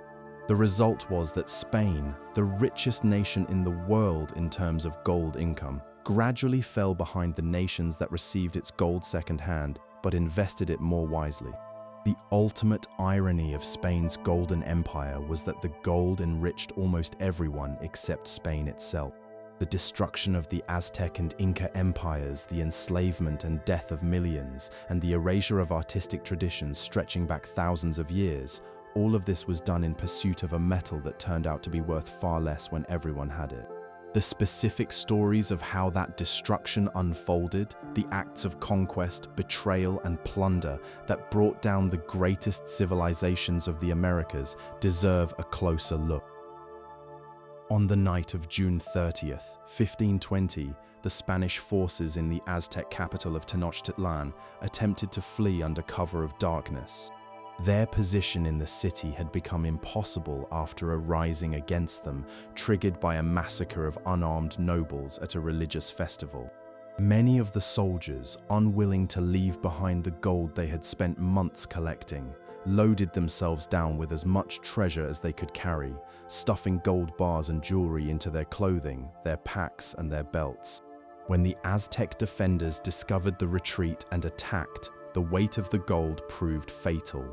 Soldiers weighed down by treasure could not fight effectively and could not swim across the gaps in the causeways where bridges had been removed. Hundreds drowned in the canals of the city, still clutching their gold. The Spanish called it the Night of Sorrows. Much of the gold sank to the bottom of the lake. In 1981, a massive gold bar weighing nearly 2 kilograms was found during construction work in Mexico City, near the route of the Spanish retreat, and was confirmed to be from the Aztec treasure, a piece of that terrible night that had lain in the mud for more than 4.5 centuries. The Spanish commander survived and returned the following year with fresh soldiers and local allies who had their own reasons for wanting to see the Aztec capital fall. The siege that followed lasted from May to August of 1521, and it ended with the near-total destruction of one of the most magnificent cities in the world. The population, estimated at several 100,000, was devastated by fighting, starvation, and a wave of smallpox. The last Aztec emperor was captured and eventually tortured by the Spanish, who hung him over a fire to force him to reveal where more treasure was hidden. He reportedly told them the gold lay at the bottom of the lake. He was later put to death. What the Spanish did recover was melted down. Centuries of Aztec goldwork, objects of extraordinary artistic and religious importance, were reduced to plain bars, weighed and shipped to Spain. The gold objects that survive from Aztec civilization are only a tiny fraction of what once existed, and most of those were items sent to Europe as curiosities before the conquest began, and so escaped the smelter. The destruction of Aztec gold art was a cultural loss of almost unimaginable scale, an erasure driven entirely by the belief that gold was more valuable as metal than as art. The conquest of the Inca Empire followed a similar pattern, but on an even larger scale. When the Spanish arrived in the Inca city of Cajamarca in November of 1532, the Inca Empire was the largest state in the Americas, stretching more than 2,500 miles along the Andes, with a population of perhaps 10 million people. But the empire was weakened by a civil war and by the diseases that had traveled ahead of the Spanish up the coast, possibly killing half the population before any European soldier arrived. The Spanish commander exploited these weaknesses with ruthless efficiency, ambushing and capturing the Inca emperor during a meeting arranged under false pretenses. The ransom that the emperor offered was not just his personal wealth, but the accumulated sacred gold of the entire Inca state. Temples were stripped of their golden coverings. Golden statues were removed from shrines. The famous Golden Garden, which reportedly contained life-sized golden replicas of corn stalks, llamas, and other plants and animals, was taken apart and melted down. Each golden corn stalk had taken skilled craftspeople months to create. In the smelter, each became a bar indistinguishable from any other. The Spanish recorded the ransom carefully, the total amounting to roughly 13,000 pounds of high-quality gold and 26,000 pounds of silver, the largest ransom ever paid in human history. Despite receiving the ransom, the Spanish broke their promise of freedom. The emperor was put on trial for absurd charges and sentenced to death. On an August evening in 1533, he was led to a stake in the town square. Given the choice between two forms of execution, He chose the less terrible one, taking a Christian name in a final, bitter irony, and was strangled as the sun set over the mountains. The gold flowed eastward in a river that lasted more than a century. Spanish treasure ships, laden with gold and silver, crossed the Atlantic in heavily guarded groups, targets for English and Dutch raiders who saw no difficulty in stealing what had itself been stolen. Some ships made it to Spain. Others went to the bottom of the Caribbean, their cargoes still occasionally found by modern divers. The human cost was staggering. The peoples of the Americas, already devastated by European diseases, were further reduced by forced labor in mines and on estates. In Mexico, a population of perhaps 25 million was reduced to roughly 1 million by the end of the 16th century, one of the most catastrophic demographic collapses in human history. And the great irony that runs through the entire story is that the gold ultimately failed to make Spain rich. The treasure funded wars and palaces, but it did not build the productive economic base that would have sustained Spain's power. Meanwhile, across the continent of Africa, a different set of kingdoms was entering its own golden era, one that would prove equally vulnerable to European ambition. In 1934, on a hilltop in the northern reaches of what was then South Africa, archaeologists excavating a royal grave uncovered an object that would challenge the racial ideology of an entire nation. It was a small rhinoceros, roughly 6 inches long, made of gold foil carefully shaped over a sculpted wooden core. This golden rhinoceros dated to the 13th century and was clear evidence of a sophisticated, wealthy, organized African civilization that had flourished centuries before any European arrived in the region. For the government that would later come to power and enforce a system of racial separation, this was deeply uncomfortable. The official story of white South Africa held that when European settlers arrived, they found only simple, stateless peoples with no history worth recording. The golden rhinoceros told a different story. For decades, the government restricted access to the site and tried to keep the findings quiet. The place where it was found, called Mapungubwe, sits at the meeting of 2 great rivers, in a landscape of sandstone formations and ancient trees. It was the capital of what is believed to be the earliest known society with clear social classes in southern Africa. The settlement on the hilltop, accessible only by narrow pathways, was reserved for the ruling group, who lived literally above the rest of the population. The gold found in the hilltop graves, including the rhinoceros, a golden staff, gold beads, and gold wire ornaments, showed that the rulers controlled real wealth and had access to skilled goldsmiths. That wealth came primarily from the gold trade.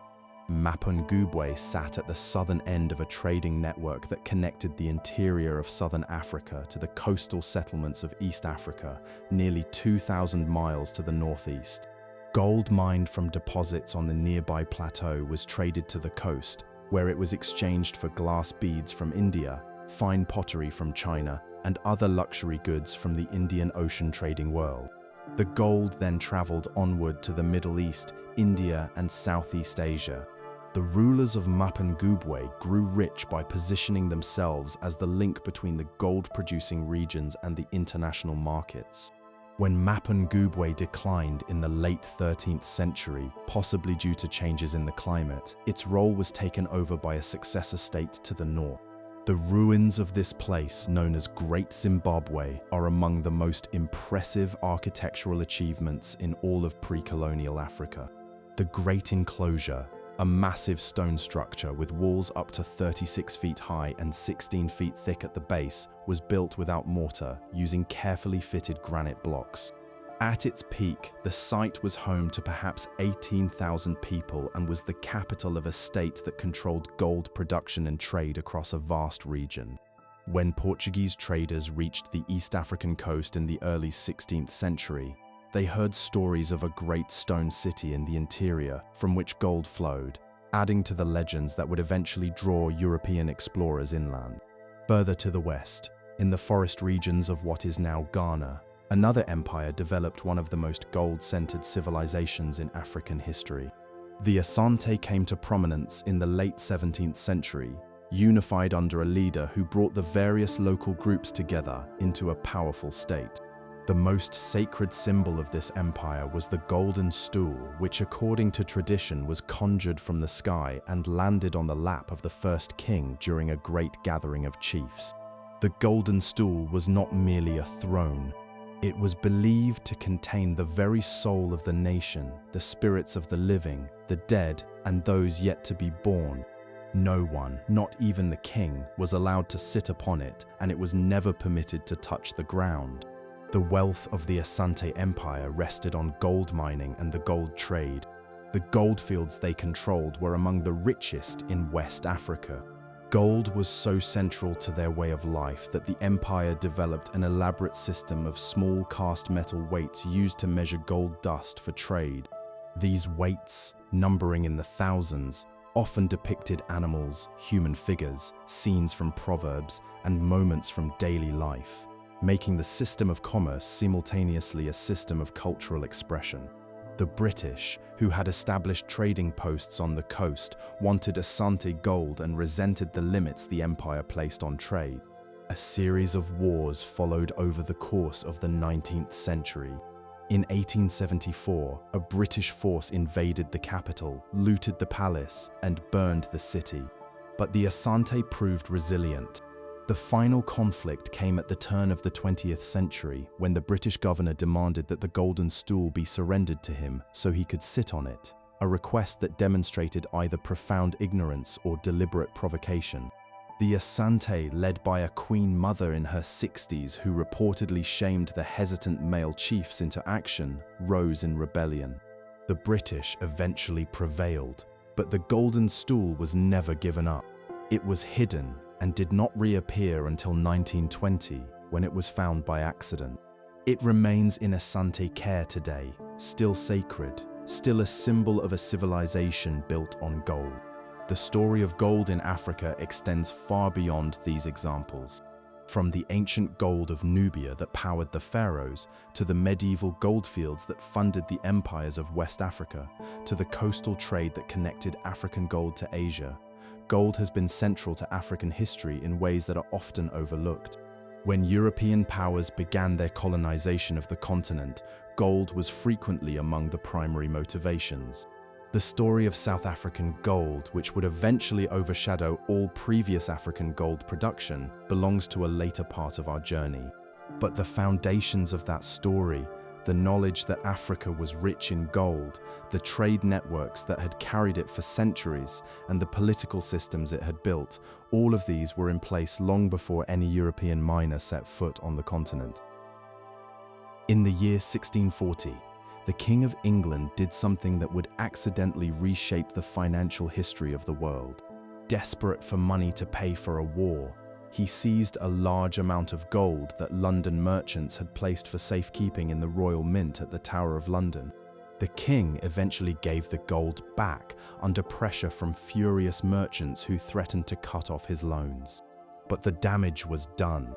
The merchants of London had learned that the government could not be trusted with their wealth, and they needed somewhere else to keep it. They turned to the goldsmiths. London's goldsmiths already owned the strongboxes and security arrangements needed to handle precious metals in the course of their everyday work. They began accepting deposits of gold from merchants and other wealthy people who no longer trusted the tower. In exchange for deposits, the goldsmiths wrote out receipts, handwritten notes that confirmed the amount of gold being held and promised to return it whenever the owner asked. These receipts were, at first, nothing more than claim tickets, proof that a certain amount of gold sat in a certain goldsmith's vault. But then something quietly remarkable happened. Merchants discovered that instead of going to the goldsmith to withdraw their gold every time they needed to pay someone, they could simply hand over the receipt itself.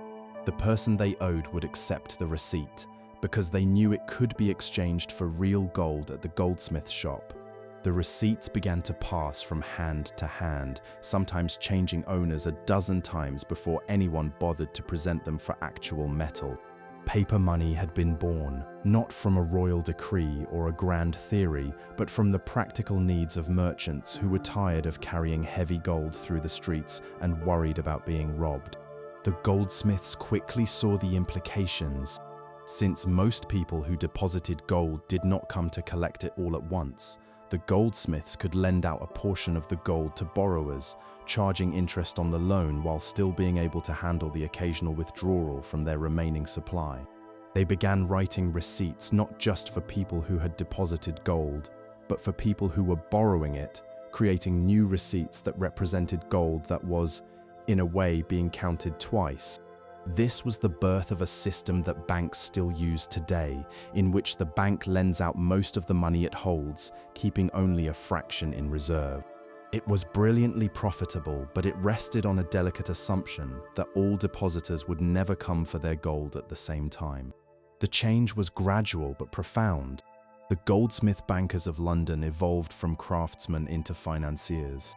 Their receipts developed from personal notes bearing a specific depositor's name into general notes payable to whoever held them, which made them truly interchangeable, just like modern banknotes. By the 1660s, some goldsmiths were issuing notes in fixed amounts, and these notes were circulating alongside coins as part of London's money supply. The most successful goldsmith bankers became some of the wealthiest people in England, and their businesses grew into recognizable banking firms. The risks of this new system became painfully clear in 1672, when the king, following in his father's footsteps, suddenly refused to repay debts owed to the goldsmith bankers. The government owed them an enormous sum, and the sudden failure ruined several of the most prominent firms. Public confidence in private banking was badly shaken. The crisis made clear the vulnerability of a system that depended on the trustworthiness of individual goldsmiths, each of whom could fail, disappear, or find that their biggest debtor, the king himself, simply refused to pay. The answer was to build something more reliable. In 1694, a group of merchants and financiers founded the Bank of England, lending a large sum to the government in exchange for the right to issue banknotes. The Bank of England was not the world's first central bank, but it became the model for how central banking would develop in the centuries that followed. Its notes, backed by government debt and ultimately by gold reserves, circulated with a level of confidence that no single goldsmith could match. The deeper meaning of all this was quietly staggering. For thousands of years, money had been gold, or at least had been directly and visibly linked to gold. A gold coin was valuable because it contained gold. A goldsmith's receipt was valuable because it could be traded for gold. But as banking evolved, the connection between the paper in your hand and the physical gold in a vault became more and more abstract. A Bank of England note was backed not by a specific pile of gold in a specific room, but by the general trustworthiness of the British government. Money was becoming a promise rather than a thing. It was becoming an idea rather than a substance. This shift would continue to develop over the following centuries, through the era of the gold standard, through the agreements that followed the world wars, and all the way to the completely unbacked paper and digital currencies of the present day. But the origin of it all traces back to a handful of London goldsmiths in the 1640s who discovered almost by accident that a piece of paper with a promise written on it could do the same job as a lump of gold. The goldsmith's receipt was the ancestor of every banknote, every bank balance, and every digital transaction that has followed. And it all began because a king could not keep his hands off other people's gold. More than 150 years before James Marshall found gold at a sawmill in California, another gold rush had already transformed an entire continent. In the 1690s, in the rugged interior of the Portuguese colony of Brazil, bands of frontier explorers stumbled upon deposits of gold in the river valleys of a region that would come to be called the General Mines. The discovery would trigger the largest gold rush the world had yet seen, reshape the economy of the Portuguese Empire, and bring terrible suffering to hundreds of thousands of enslaved Africans forced to work the mines. The frontier explorers were a distinctive feature of colonial Brazilian society, adventurers of mixed European and indigenous ancestry who had spent generations pushing into the uncharted interior. They adopted local survival techniques, navigated by river and trail through dense tropical forest, and lived largely beyond the control of the colonial government. Some of their expeditions lasted years, covering thousands of miles of unmapped land. It was these hardened men who first recognized the gold-bearing gravel of the interior riverbeds for what it was. The first recorded discovery of payable gold came in 1693, in the hills surrounding what would become a city known as Black Gold, a name that came from the dark coating of iron that covered the local gold nuggets. This dark patina initially confused some of the discoverers who doubted the metal was really gold until they cleaned it. News spread rapidly, and within years, thousands of people were pouring into the region from the coastal settlements. Between 1693 and 1720, an estimated 400,000 Portuguese immigrants and 500,000 enslaved Africans relocated to the mining region. The migration was so massive that it emptied parts of the Brazilian coast and drained Portugal itself of working-age men, prompting the king to try to limit emigration. The main mining town, which had been wilderness just years before, became the most populous city in Latin America. The mining was done primarily by enslaved Africans, brought to the region in enormous numbers from West and Central Africa. The conditions were brutal. Enslaved miners worked in riverbeds and shallow pits, spending long hours standing in cold water or digging in unstable earth that could collapse without warning. Disease was everywhere. Food was scarce and expensive in the remote districts, and the workers often received barely enough to keep them alive. The average life expectancy of an enslaved miner was measured in years, not decades. The death rate was terrible, and the constant need for replacement labor drove an intensification of the slave trade across the Atlantic that had devastating consequences for African communities. Despite the human cost, the gold flowed. At its peak, the mining region was producing an estimated 15 tons of gold per year, making Brazil the world's largest gold producer by a wide margin. Over the course of the 18th century, Brazil produced roughly 1,000 tons of gold, about half of all the gold mined anywhere in the world during that period. The gold was taxed by the Portuguese government, which took a fifth of all production and was shipped across the Atlantic to Lisbon. But here is a detail worth noticing. Much of Brazil's gold did not stay in Portugal for long. It flowed onward to England, paying for the manufactured goods that Portugal imported in large quantities under the terms of a trade agreement between the two countries. By some estimates, England received more Brazilian gold through trade than Portugal kept for itself. The gold passed through Portugal like sand through a sieve. The wealth generated by the rush transformed the landscape in ways that are still visible today. The mining towns were adorned with churches of extraordinary beauty, their interiors heavy with gold leaf, carved wood, and painted ceilings that rival anything in Europe. The greatest artist of colonial Brazil, a sculptor and architect who worked despite a disease that gradually destroyed his hands and feet, created masterpieces of art in these mining towns. In his later years, he had his tools strapped to his wrists so he could continue working. The churches he decorated stand as monuments to the strange duality of Brazilian gold, extraordinary beauty built on a foundation of enslaved labor. The gold rush also shifted the center of gravity in Brazil from the sugar-producing northeast to the southeast, a change that proved permanent. The colonial capital was moved to be closer to the gold regions and the port from which the gold was shipped. The government's efforts to control and tax gold production created resentment among the colonists, especially as the gold began to run thin. In 1789, a group of conspirators plotted a rebellion against Portuguese rule, inspired by the revolutions in America and France. The plot was betrayed, and the most prominent leader, a military officer and part-time dentist, was executed. He is today regarded as a national hero of Brazil and the date of his death is a national holiday. By the end of the 18th century, the easily reached gold was largely gone, and production fell sharply. The towns that had boomed so spectacularly settled into a graceful decline, their churches and mansions preserved almost by accident as the population and the money moved elsewhere.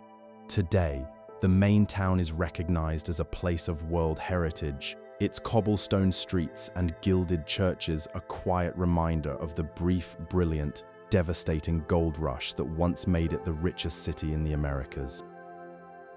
On the morning of January 24, 1848, a carpenter named James Marshall was inspecting the water channel of a sawmill he was building for a landowner in the foothills of the Sierra Nevada along the American River in California.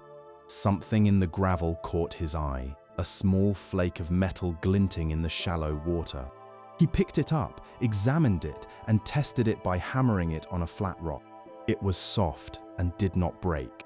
He gathered several more pieces and brought them to his employer, who tested them using instructions from a reference book, including the application of a strong acid. The acid did not dissolve the metal. Marshall had found gold, and in doing so, he had started one of the most dramatic mass movements in human history. His employer, a German-born immigrant who had built a prosperous farming estate in the Sacramento Valley, immediately understood what would happen and tried to keep the discovery quiet. He feared correctly that prospectors would overrun his land, steal his crops, and scatter his workers. His efforts at secrecy failed.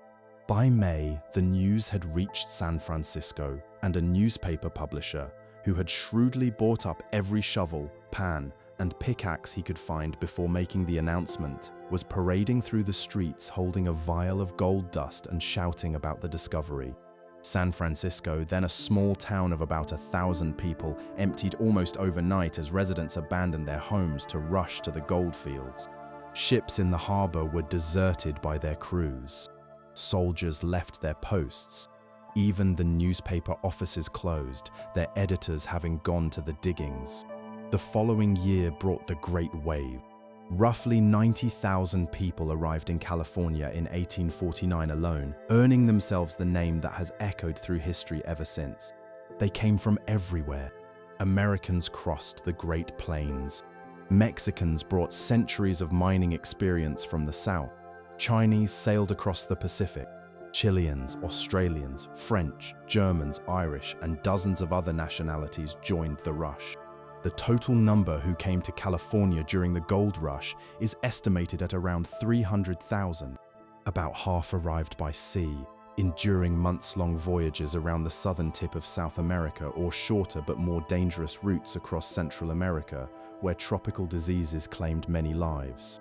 The other half came overland on trails that stretched 2,000 miles across plains, deserts, and mountains, a journey that could take 5 or 6 months. San Francisco, the gateway to the goldfields, grew at a speed that is hard to imagine. Its population leapt from about 1,000 to 25,000 in just 2 years. The city became a jumble of tents, shacks, saloons, and gambling houses, built on mud and ravaged by fires that swept through the flimsy structures again and again. Prices were extraordinary. A shovel that cost $1 back east might sell for $50 in the goldfields. Edge could cost the equivalent of $30 each in today's money. Fortunes were made not by mining but by selling things to miners. One man who arrived in 1853 made his wealth selling sturdy work trousers to the prospectors, eventually building one of the most famous clothing brands in history. The mining itself was simple and open to anyone in its early days. The first miners panned for gold in streams, a process requiring nothing more than a metal pan, water, and patience.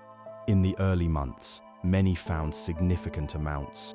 But as the easy gold was used up, mining became more expensive and more destructive. Miners turned to sluice boxes and eventually to enormous water cannons that blasted entire hillsides away to expose the gold-bearing gravel beneath. The damage to the landscape was immense. Rivers choked with mud, valleys buried in debris, forests stripped bare. These operations were among the most destructive events in 19th century America, and their scars are still visible in the foothills today. The impact on the indigenous people of California was catastrophic. Before the gold rush, an estimated 150,000 Native Americans lived in the region. By 1870, that number had fallen to roughly 30,000. The decline came from disease, the destruction of food sources by mining, and outright violence. The state government funded military campaigns against indigenous communities, and individual miners committed acts of murder with virtual impunity. The governor publicly declared that the removal of indigenous peoples would continue until they were gone. Historians have described what happened as genocide, and the evidence supports the word. As for the two men who started it all, neither prospered. James Marshall, the discoverer of the gold, spent the rest of his life trying unsuccessfully to gain recognition and payment from the state of California. He died in poverty in 1885, near the very spot where he had made his discovery. The landowner whose mill had been the site of the find watched as squatters overran his property. His workers abandoned him, his cattle were slaughtered, and his crops were taken.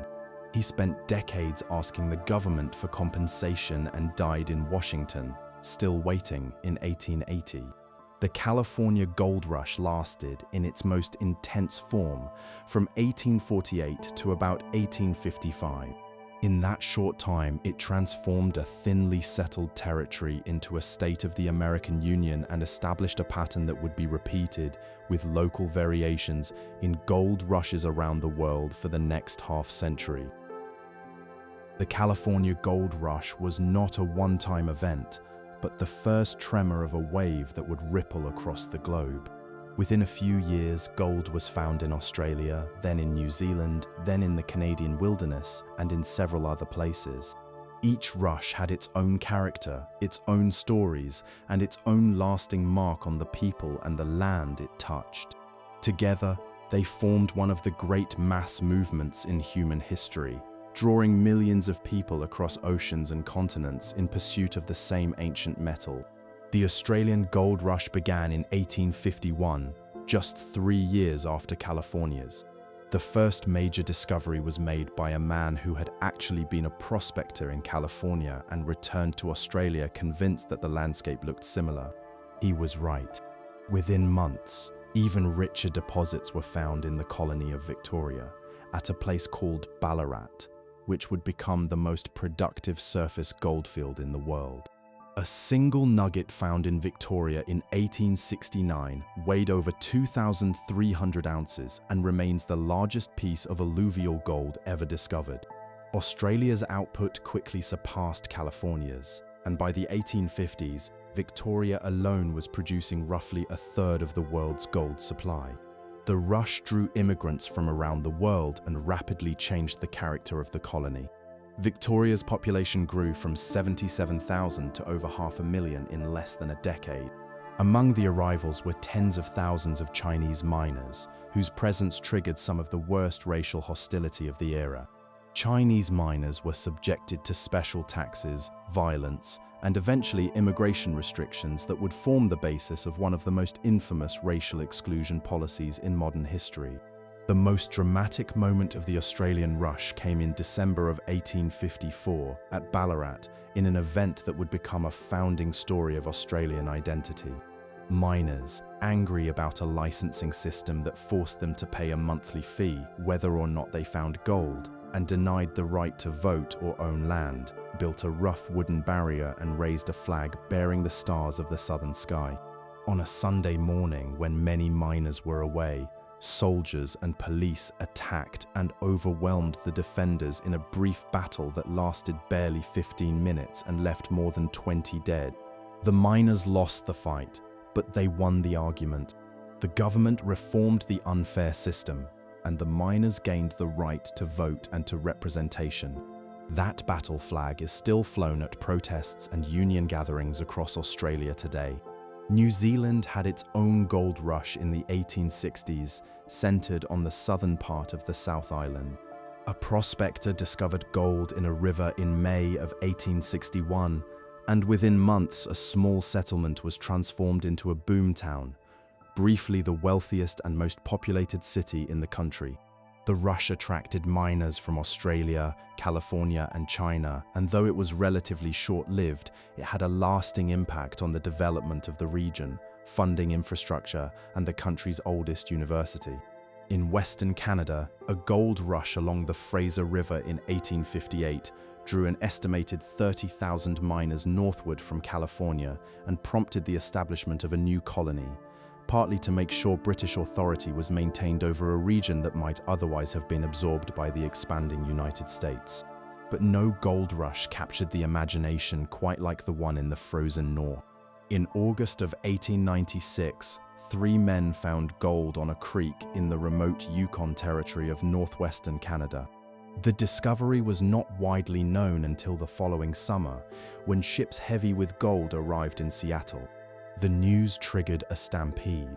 An estimated 100,000 people set out for the Yukon, though only about 30 or 40,000 actually arrived. Most reached the coast of Alaska, from which they faced a grueling overland journey of hundreds of miles to the goldfields.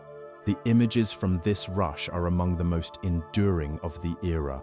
There is the long line of prospectors climbing a steep mountain pass in single file, each carrying the required 1 ton of supplies demanded by the authorities, a rule that saved countless lives by preventing starvation in the remote interior.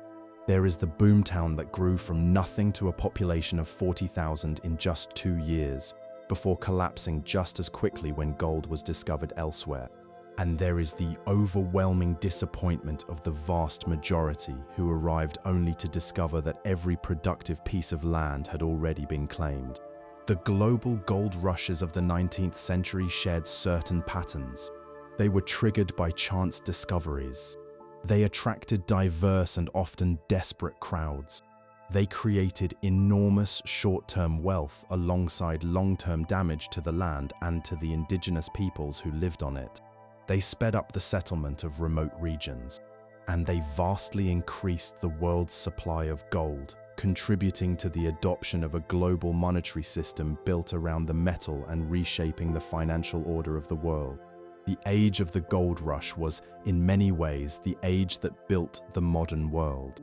And the gold it produced would soon be woven into one of the most ambitious monetary experiments in history, the classical gold standard. On a hot July evening in 1896, in a convention hall in Chicago, a 36-year-old politician from Nebraska stepped to the podium and delivered what may be the most famous speech in the history of American economic debate. For 20 minutes, he argued with passion against the gold standard, the system that had governed the American economy for a generation, a system he believed enriched bankers in the East, at the expense of farmers in the West and South who were drowning in debt. His closing words rang through the hall with a force that made the crowd erupt. He declared that the people should not be pressed down under a crown of thorns, and that humanity should not be nailed to a cross of gold. He was immediately chosen as the candidate of his party for the presidency. He campaigned with extraordinary energy, but he lost the general election, and less than 4 years later, the United States formally declared gold to be the only standard behind its paper money. The debate between those who wanted money backed only by gold and those who wanted more flexible forms of currency would continue for the next century. But at the turn of the 20th century, gold had won. The classical gold standard, which operated from roughly 1870 to the outbreak of the First World War in 1914, was one of the most remarkable monetary arrangements in history. Under this system, the major industrial nations of the world defined their currencies as a fixed weight of gold. The British pound was set at a specific weight of gold, first established by Isaac Newton himself when he was in charge of the Royal Mint. The American dollar had its own fixed gold weight. The French franc, the German mark, and most other major currencies had theirs. Because each currency was tied to gold, the exchange rates between them were effectively locked in place, changing only within the narrow range set by the cost of physically shipping gold from one country to another. The system was designed to be self-correcting. If a country bought more than it sold, gold would flow out to pay the difference. The loss of gold would reduce the amount of money in circulation, which would cause prices to fall, making that country's goods cheaper and more attractive to buyers abroad. Trade would rebalance, gold would flow back, and stability would return.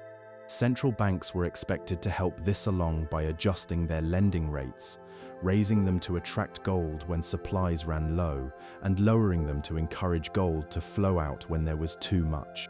By certain measures, it seemed to work well. Between 1880 and 1914, prices in the United States were remarkably stable. Exchange rates held steady. International trade grew rapidly.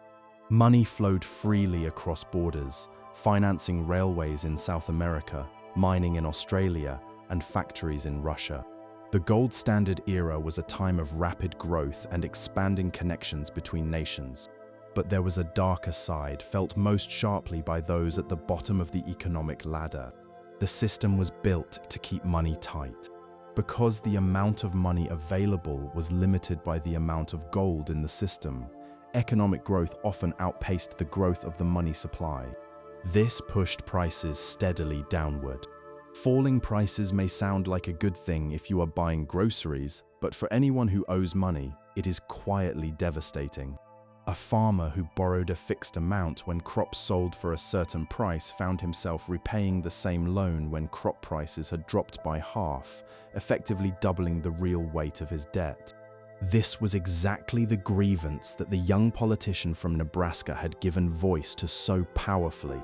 The movement he represented argued for allowing silver to be used alongside gold as the basis for money, which would have expanded the money supply and eased the burden on debtors.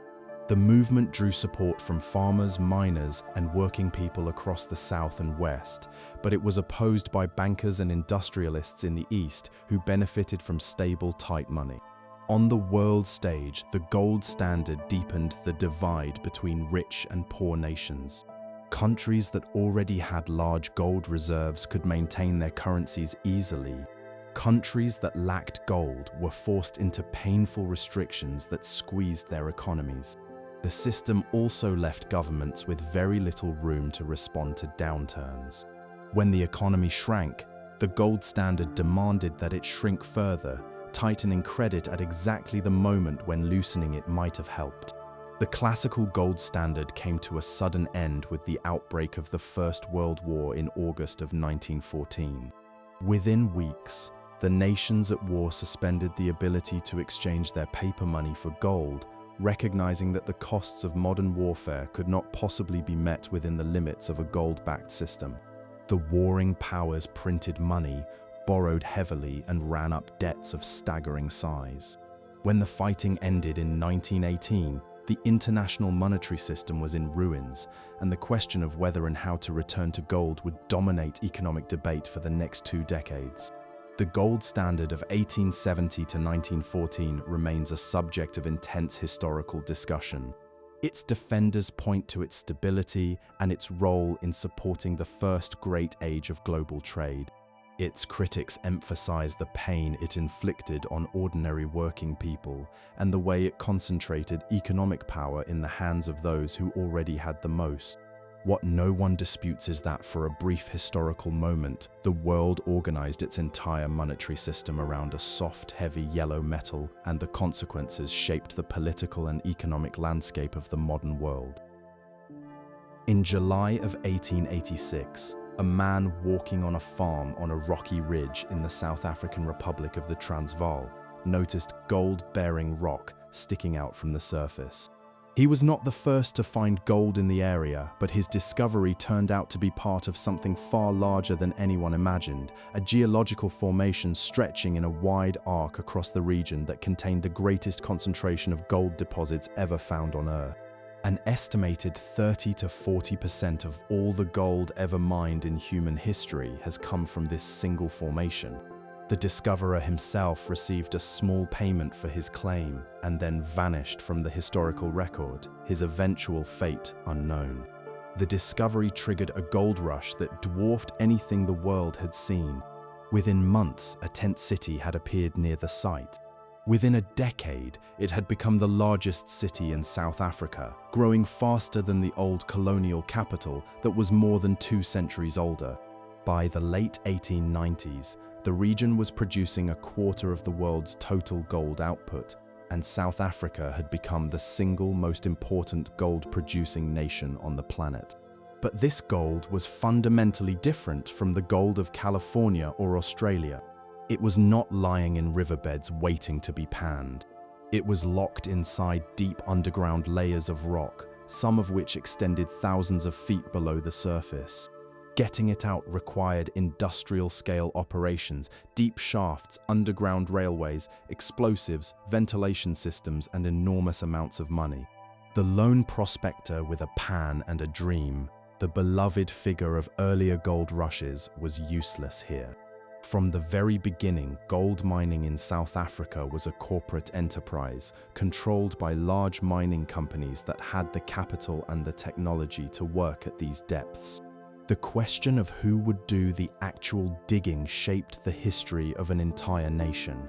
The mining companies needed a vast, cheap, disciplined workforce, and they found it in the Black African population of the region. Workers were recruited from across southern Africa, from neighboring territories, and from rural areas within South Africa itself. They were housed in compounds near the mines, living in crowded barracks, separated from their families for months or years at a time. Their pay was a small fraction of what white miners received for similar work, and the rules reserved skilled and supervisory positions for white workers alone. The conditions underground were among the most dangerous in the world. The deepest mines descended more than 2 miles into the earth, where temperatures could reach 130 degrees before cooling systems were installed. The rock was hard, the air was thick with dust, and the constant risk of rockfalls and blasts kept the work perilous. But the most insidious danger was a disease of the lungs caused by breathing in fine particles of rock dust released during drilling and blasting. This disease was nearly universal among workers who spent years underground, and it was often fatal either directly or by leaving the lungs vulnerable to other infections. The mining companies knew about the problem for decades but did far too little to address it, treating the health of their black workers as an acceptable cost of doing business.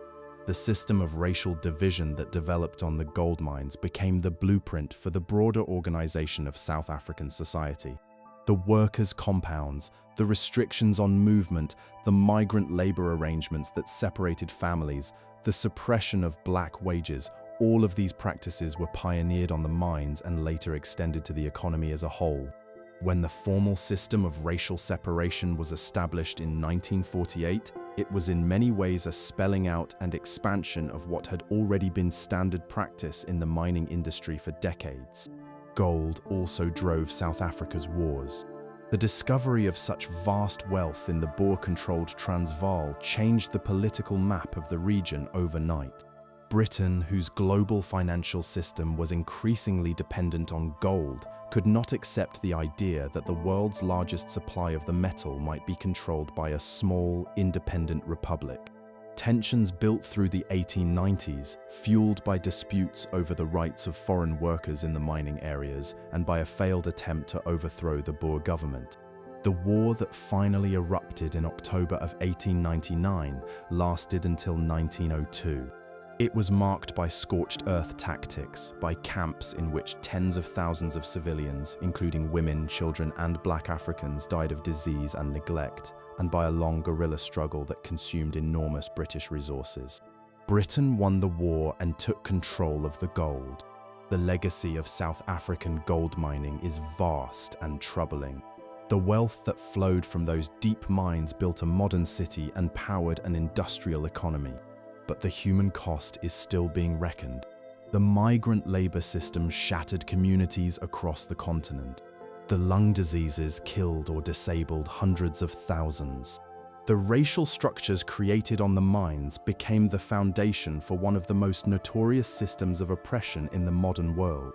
When that system of oppression finally ended in 1994, the gold industry was already in decline, as the most accessible deposits had been worked through and costs had risen steeply. South Africa, which had once produced more than 1,000 tons of gold each year, was producing less than 100 by the 2020s. But the social structures that gold had helped create proved far more lasting than the gold itself. On April 5, 1933, the President of the United States signed one of the most extraordinary government orders in American history. It made it a crime for any American citizen to own gold bars, gold coins, or gold certificates, with limited exceptions for jewelry, dental work, and coins of collector value. Citizens were given until May 1st to turn in their gold to the government at a price of about $20.67 per ounce. Those who refused faced enormous fines and up to 10 years in prison. In effect, the president had ordered the American people to hand over their gold. The reason was economic desperation. The country was in the depths of the Great Depression. Banks were failing by the thousands. Unemployment had reached 1 in 4, and a steady drain of gold from the Federal Reserve, as frightened depositors and foreign governments converted their dollars into metal, was threatening to bring the entire monetary system crashing down. The president believed that pulling gold out of private hands and concentrating it under government control would give the financial system room to breathe and help the economy recover. The policy was controversial. Some Americans cooperated willingly, recognizing the severity of the crisis. Others resented what they saw as a heavy-handed overreach. The following year, a new law went further. It raised the official price of gold from about $20 to $35 per ounce, effectively reducing the value of the dollar by roughly 40%. The jump in price created an immediate windfall for the government, which now held the same amount of gold at a much higher dollar value. But all this gold needed a place to be kept. The government's existing vaults were not considered sufficient. In 1936, construction began on a purpose-built facility on the grounds of a military reservation in Kentucky. The building was completed that same year and designed to be virtually impossible to break into. The vault door weighed more than 20 tons. The walls were made of granite lined with reinforced concrete. The facility had its own water supply, its own power plant, and its own emergency provisions. A large military base surrounded it, and access was restricted to the highest levels of government. No single person held the combination to the vault. It was divided among several staff members so that no one person could open it alone. The first shipments of gold arrived in January of 1937, transported by rail under armed guard. During the Second World War, the vault also protected other treasures, including original copies of the Declaration of Independence and the Constitution, and the crown jewels of several European nations. At its peak, in the mid-1940s, the facility held roughly 650 million ounces of gold, about 70% of all the monetary gold in the world. The concentration of so much treasure in one place captured the American imagination and gave rise to a mythology. The vault became a symbol of unbreakable security, the place where the nation's wealth was literally buried in the earth.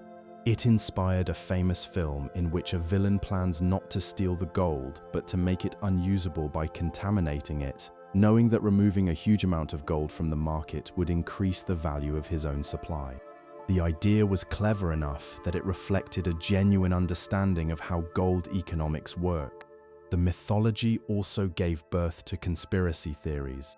Since 1974, when the vault was opened for a small group of visitors for its first and only public inspection, persistent rumors have claimed that the gold is not really there, that it has been secretly sold or lent out. The inspection revealed gold bars stacked in vaults behind iron gates, but the visitors saw only a small portion of the total and no independent count was conducted.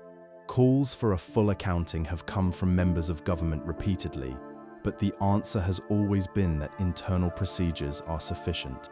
This vault is not the only major gold storage facility in the world.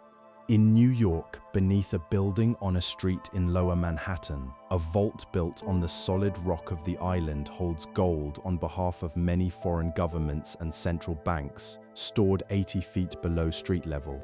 In London, vaults beneath a famous old banking street hold roughly 400,000 gold bars.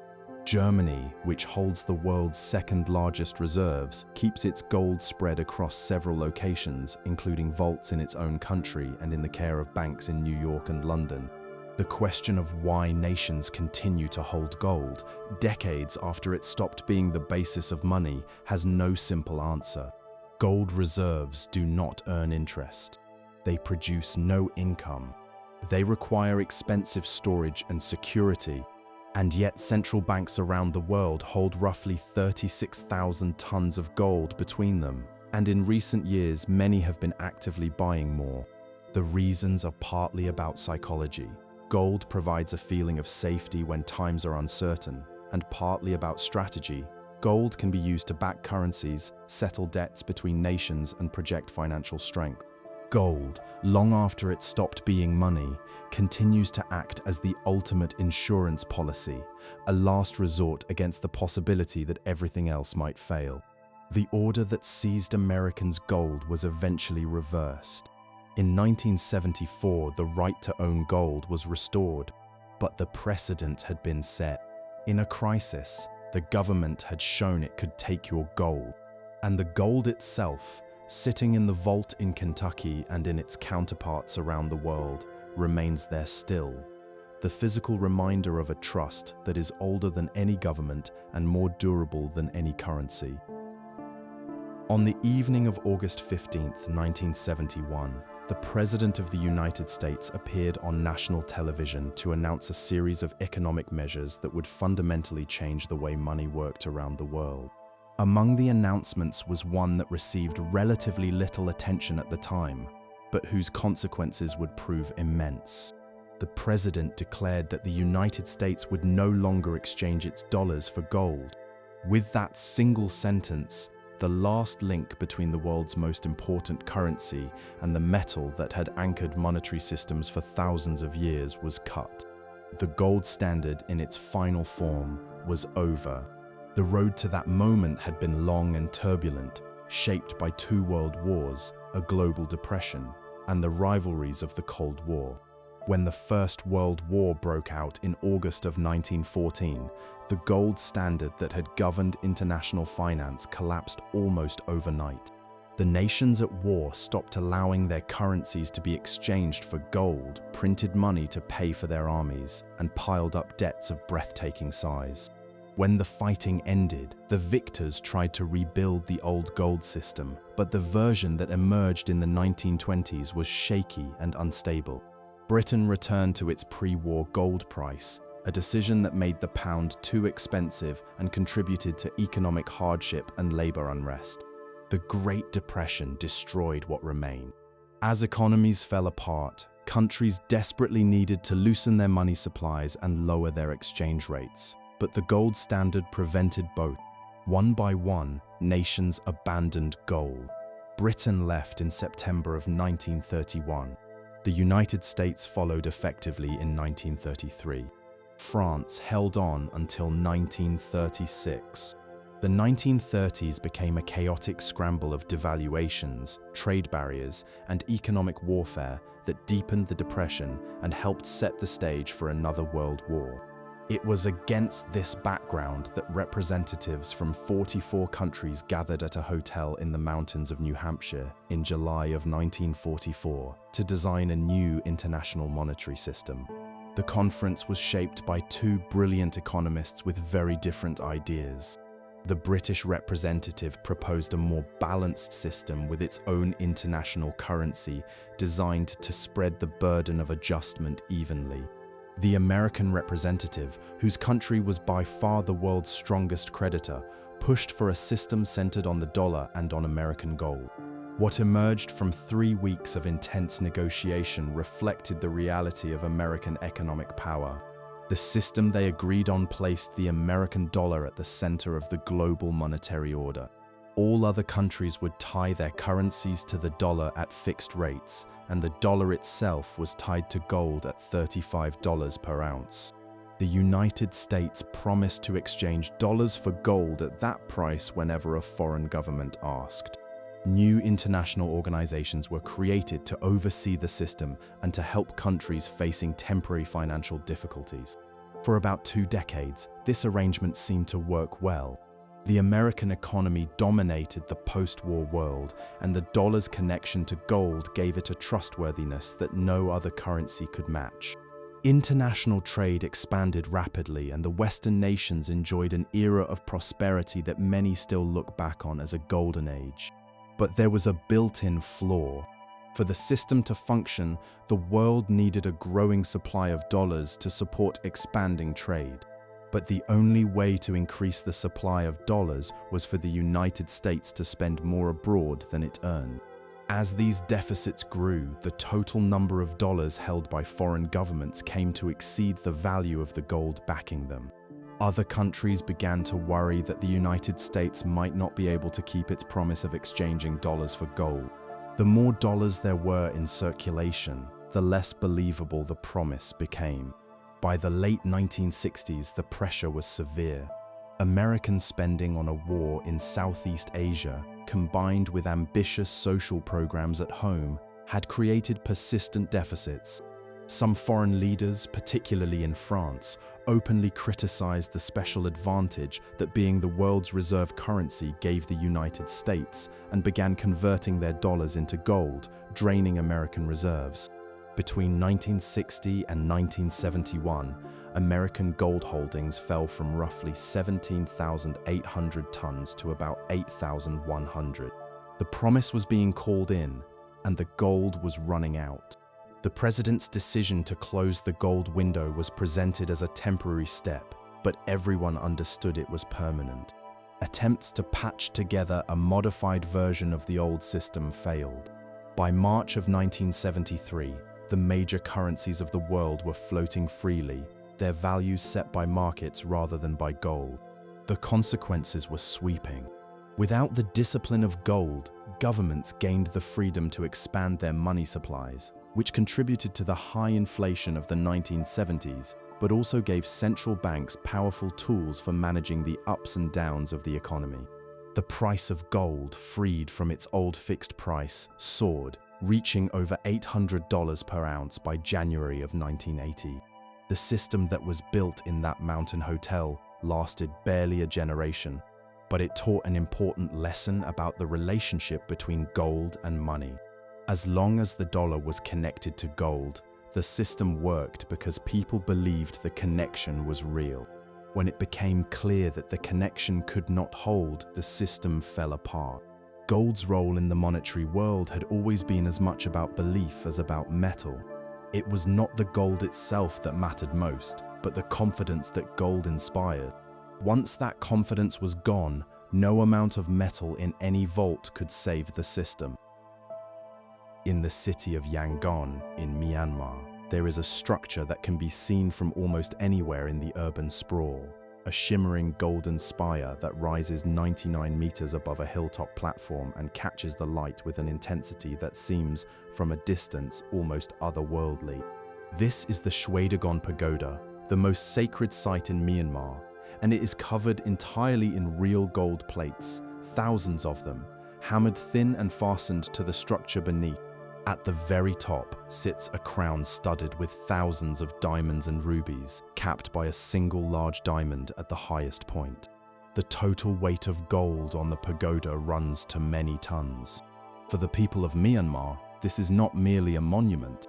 It is the spiritual center of the nation. Families save for years to make the journey and to add their own small piece of gold leaf to the already gilded surface, an act of devotion believed to bring spiritual benefit across many lifetimes. The connection between gold and the sacred is one of the most universal patterns in human culture. Across civilizations that had no contact with one another, separated by oceans and thousands of years, people independently reached the same conclusion. Gold belongs to the gods. The reasoning is intuitive. gold does not tarnish, does not decay, does not change with time. In a world where everything else fades and crumbles, gold alone seems to share in something eternal. It is not hard to see why ancient peoples understood this permanence as a reflection of the divine, and why they chose gold to decorate the places where they met their gods. In ancient Egypt, gold was considered the flesh of the sun god, and it was used generously in temples, tombs, and sacred objects. The innermost chamber of the great temple at Karnak was said to have been lined with gold. In Jerusalem, the temple built by King Solomon as described in the Hebrew scriptures was covered with gold from floor to ceiling, the inner room, the altar, and the guardian figures above the sacred chest, all plated in the precious metal. Whether these descriptions are exactly accurate or somewhat idealized is debated, but they reflect a deeply held belief that the most sacred space in the world should be clothed in gold. The tradition continued in Christianity. Byzantine churches were adorned with golden mosaics that turned their interiors into glowing reflections of paradise. The greatest of them all, the Hagia Sophia in Constantinople, featured vast stretches of golden tile work that filled the space with a warm, radiant light. When a visitor from the north saw it for the first time, he reportedly said he could not tell whether he was in heaven or on earth, a reaction that is said to have influenced an entire nation's decision to adopt the Christian faith. In Hinduism, gold has been sacred since the earliest times. A temple in southern India made international headlines when sealed vaults beneath it were opened, revealing an estimated $22 billion worth of gold and jewels accumulated over centuries of offerings from the faithful and from rulers. The most holy site of the Sikh faith, the Golden Temple in the city of Amritsar, was covered in gold leaf in the early 19th century, creating the image that has come to symbolize the Sikh religion worldwide. Its upper floors and dome carry hundreds of kilograms of pure gold. Japanese Buddhist architecture offers its own variation. The Golden Pavilion in Kyoto, originally built as a retirement home for a powerful leader in the late 14th century, was covered in gold leaf on its upper stories, creating a building of quiet, startling beauty that seemed to float above its own reflection in the still water of a pond. The original was destroyed by fire in 1950 when a young monk, apparently driven by a troubled mixture of mental illness and a strange relationship with the building's beauty, set it ablaze. The current structure is a careful reconstruction, re-gilded with fresh gold leaf. Across all of these traditions, gold serves a similar purpose. It marks the boundary between the ordinary and the transcendent, the threshold where human life gives way to something larger. The use of gold in sacred spaces is not decorative in the usual sense. It is transformative. Gold changes the quality of light in a room, creating an atmosphere that feels fundamentally different from the everyday world. The golden mosaics of a Byzantine church, catching the candlelight and returning it in 1,000 shifting points of warmth, were designed to create the feeling of standing in the presence of God. The gold leaf of a Buddhist shrine, gleaming in the tropical sun, was intended to suggest the radiance of enlightenment. That human beings across so many cultures and centuries chose the same material for this purpose tells us something important.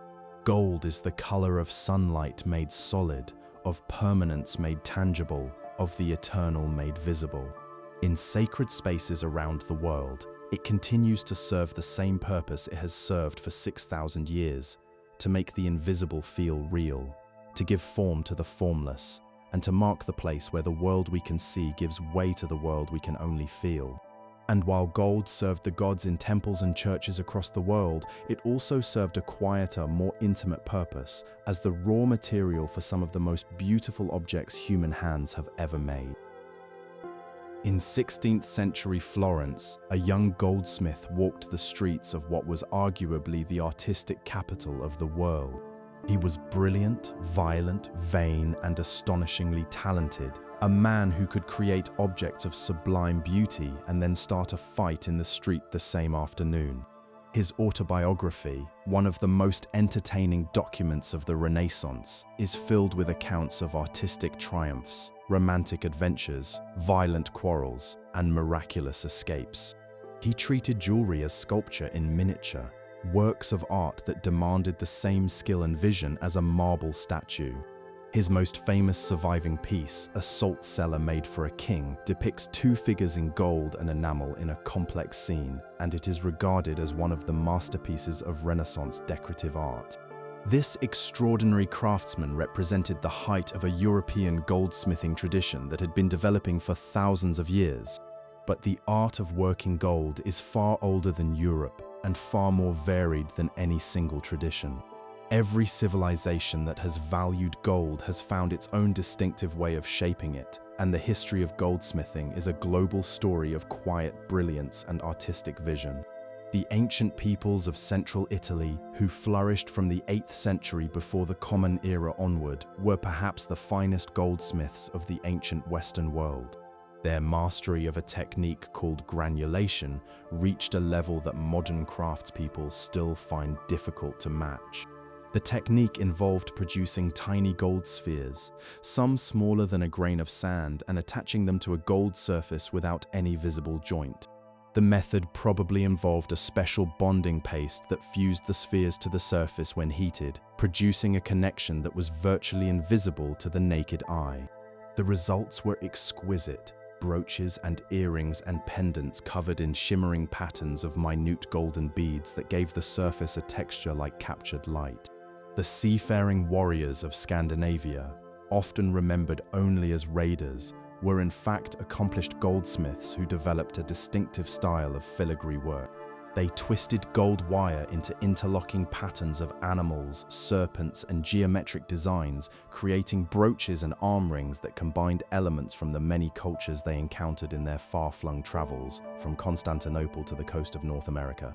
In West Africa, the peoples of the Akan region produced works of extraordinary artistry. Their gold weights, small cast metal figures used for measuring gold dust in trade, became an art form in themselves. Numbering in the thousands, these weights depicted animals, human figures, scenes from proverbs, and moments from everyday life, each one a tiny sculpture with its own meaning and charm. The technique used to cast them, in which a wax model is encased in clay, the wax melted out, and molten metal poured in, produced three-dimensional objects of wonderful detail. The goldsmithing traditions of India are among the richest in the world.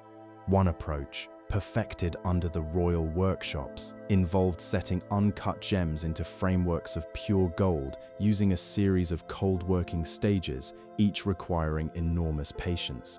Layers of gold, gemstones, and brilliantly colored enamel were built up in a process that could take weeks or months for a single piece. But India's gold heritage extends far beyond this one tradition. In the south, bold temple jewelry set with rubies and emeralds has been made for centuries by families of hereditary craftspeople. In the western state of Rajasthan, one family lineage has practiced for over 400 years a technique of fusing gold sheet onto colored glass to create translucent panels depicting scenes from royal life, a method unique to a single town. In what is now southern Mexico, goldsmiths of the Mixtec people produced some of the finest metalwork in the pre-Columbian Americas. A famous tomb discovered in the 1930s contained a treasure of gold objects including ornamental breastplates, rings, necklaces, and a mask, all demonstrating mastery of casting and filigree techniques developed entirely independently of the Old World. The goldsmith in almost every culture occupied a unique social position. In many traditions, goldsmiths were considered to possess special, even supernatural powers because they worked with fire and could transform raw material into objects of beauty. In medieval European guilds, goldsmiths held some of the most privileged positions in a city. The London goldsmiths, organized into a formal company in the 14th century, were given the responsibility of testing and marking all gold and silver objects made in England, a function they continue to perform today.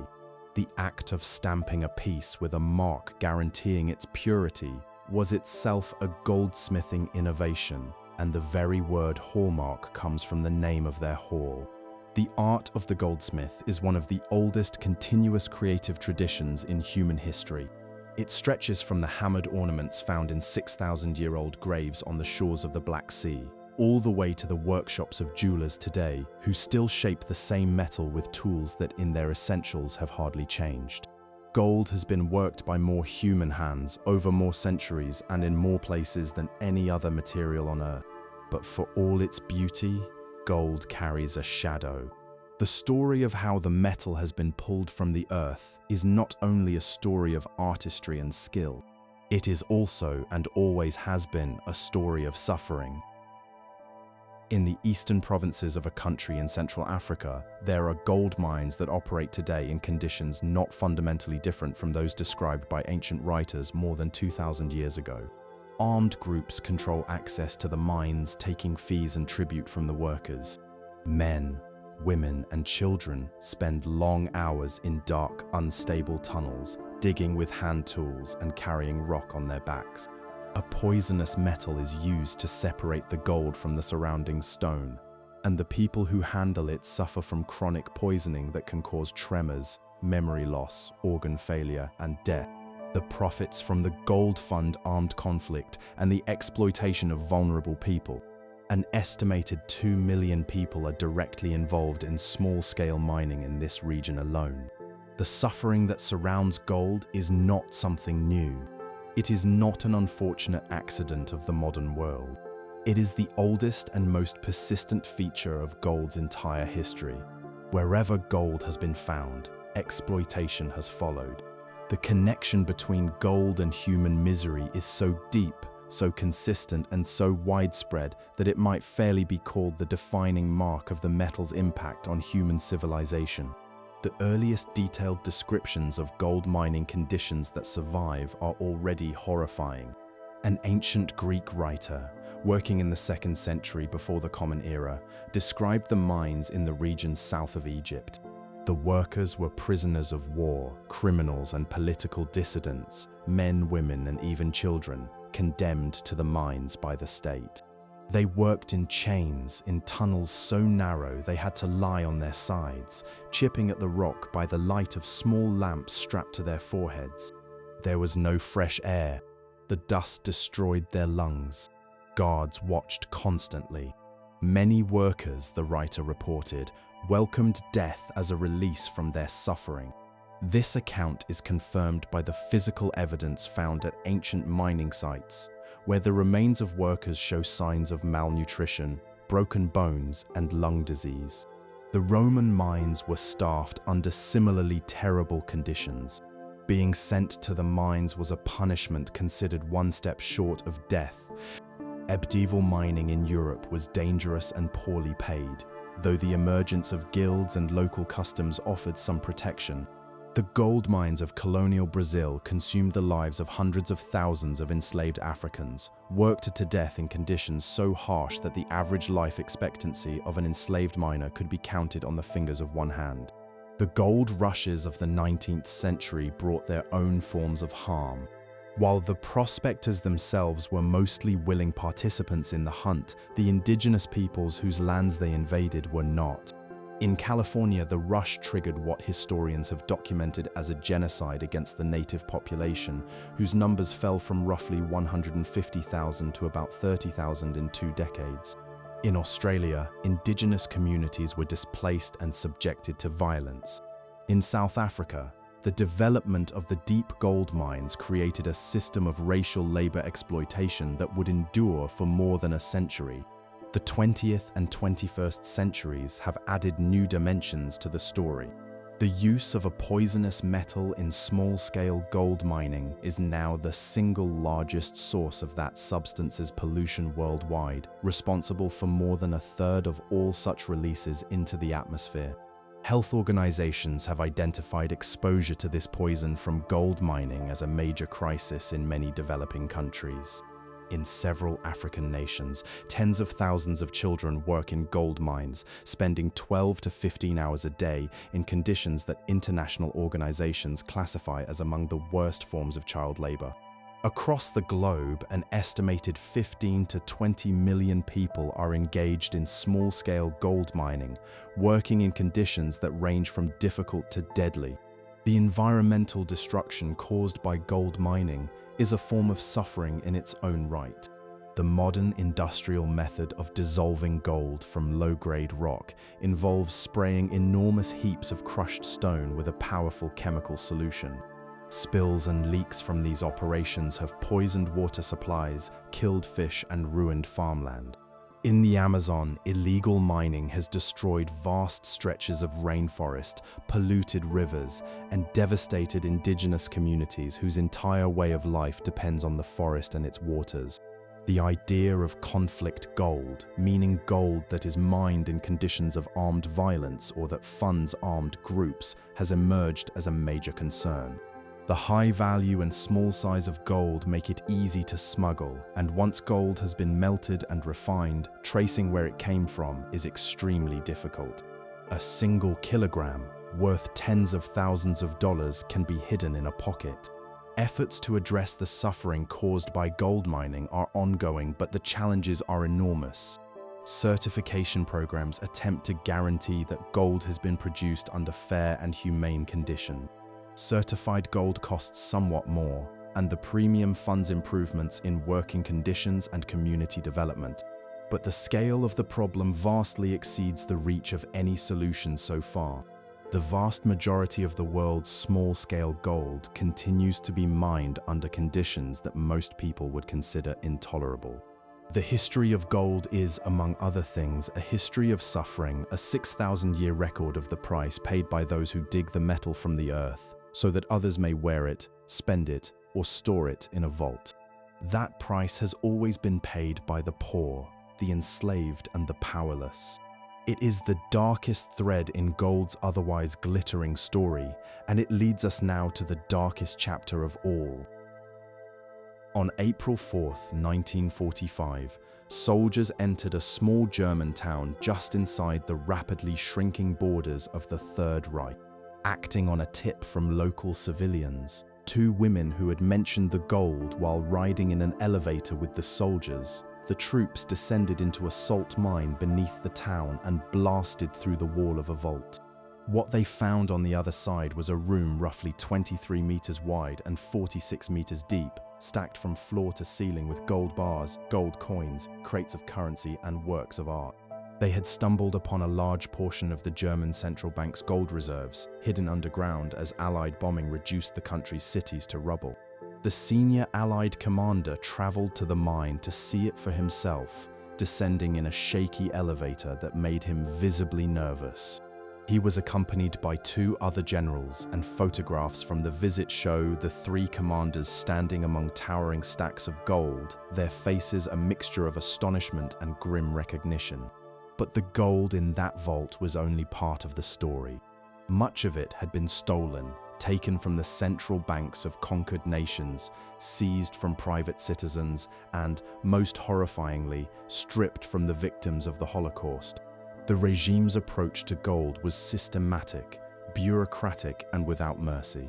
As Germany conquered its way across Europe in the late 1930s and early 1940s, one of the first acts of occupation was the seizure of each conquered nation's gold reserves. Austria's gold was taken after it was absorbed into the Reich. The gold reserves of Czechoslovakia were seized with the cooperation, shamefully, of the Bank of England, which transferred the Czech gold it held to the German account. Even after the occupation of Prague, Belgium, the Netherlands, Poland, Greece, Italy, Hungary, and others all saw their gold systematically looted. The total value was enormous. But the most terrible source was the victims themselves. As millions of people were transported to the camps, their possessions were taken. Gold jewelry, gold watches, gold teeth, gold-framed glasses, everything of value was confiscated. At the killing centers, the gold was extracted from the mouths of the dead by special work details, melted down, and shipped to the central bank in the capital. This gold was deposited under a false name, in an arrangement between the bank's president and the leader of the organization responsible for the killings. The account was a repository for the physical remains of murder, gold, silver, gems, and personal effects taken from people who had been killed on an industrial scale. The gold was then moved through the international banking system, and the primary route was through Switzerland. Throughout the war, the Swiss central bank purchased gold from the German central bank in exchange for Swiss currency, which Germany used to buy materials it needed from neutral countries. A later Swiss investigation estimated that the Swiss received hundreds of millions of dollars worth of gold during the war, more than half of which is believed to have been looted. Senior Swiss banking officials were aware as early as 1941 that the gold they were accepting had been taken illegally, but the purchases continued, driven by profit and by the pragmatic calculation that cooperating with Germany was necessary for Swiss survival. The question of returning the stolen gold has been one of the most difficult moral and legal issues of the post-war era. The Allied powers established a commission to recover and redistribute the gold that had been taken from national banks, but the process was slow and incomplete, dragging on for decades. The gold taken from individual victims was even harder to trace, and much of it was never returned to the families of its rightful owners. Switzerland's role remained a source of anger for decades. After the war, Switzerland returned only a small fraction of the looted gold it had bought. It was not until the 1990s, when renewed pressure from survivors' organizations, investigative journalists, and the political efforts of several governments brought the issue back into the spotlight, that Swiss banks were forced to confront their wartime history. In 1998, two of the country's largest banks agreed to a settlement of over $1 billion. The amount was significant, but widely acknowledged as insufficient for the scale of what had happened. The story of this chapter of gold's history is not simply about metal. It is about how gold's unique qualities, its permanence, its anonymity once melted, its acceptance anywhere in the world, make it a perfect tool for hiding the evidence of crime. Gold has no memory. A bar melted from the dental fillings of murdered people looks exactly like a bar from any other source. The people who ran the German central bank understood this and used it, converting the evidence of mass murder into an anonymous tradable substance that could pass through international markets without raising questions. The legacy reaches into the present day. Legal proceedings continue. Central banks that held or received looted gold have had to face uncomfortable questions about what they did during the war. The case has also shaped modern thinking about the responsibility of banks and financial institutions to examine where their assets come from, a principle now applied to many other commodities linked to human rights violations.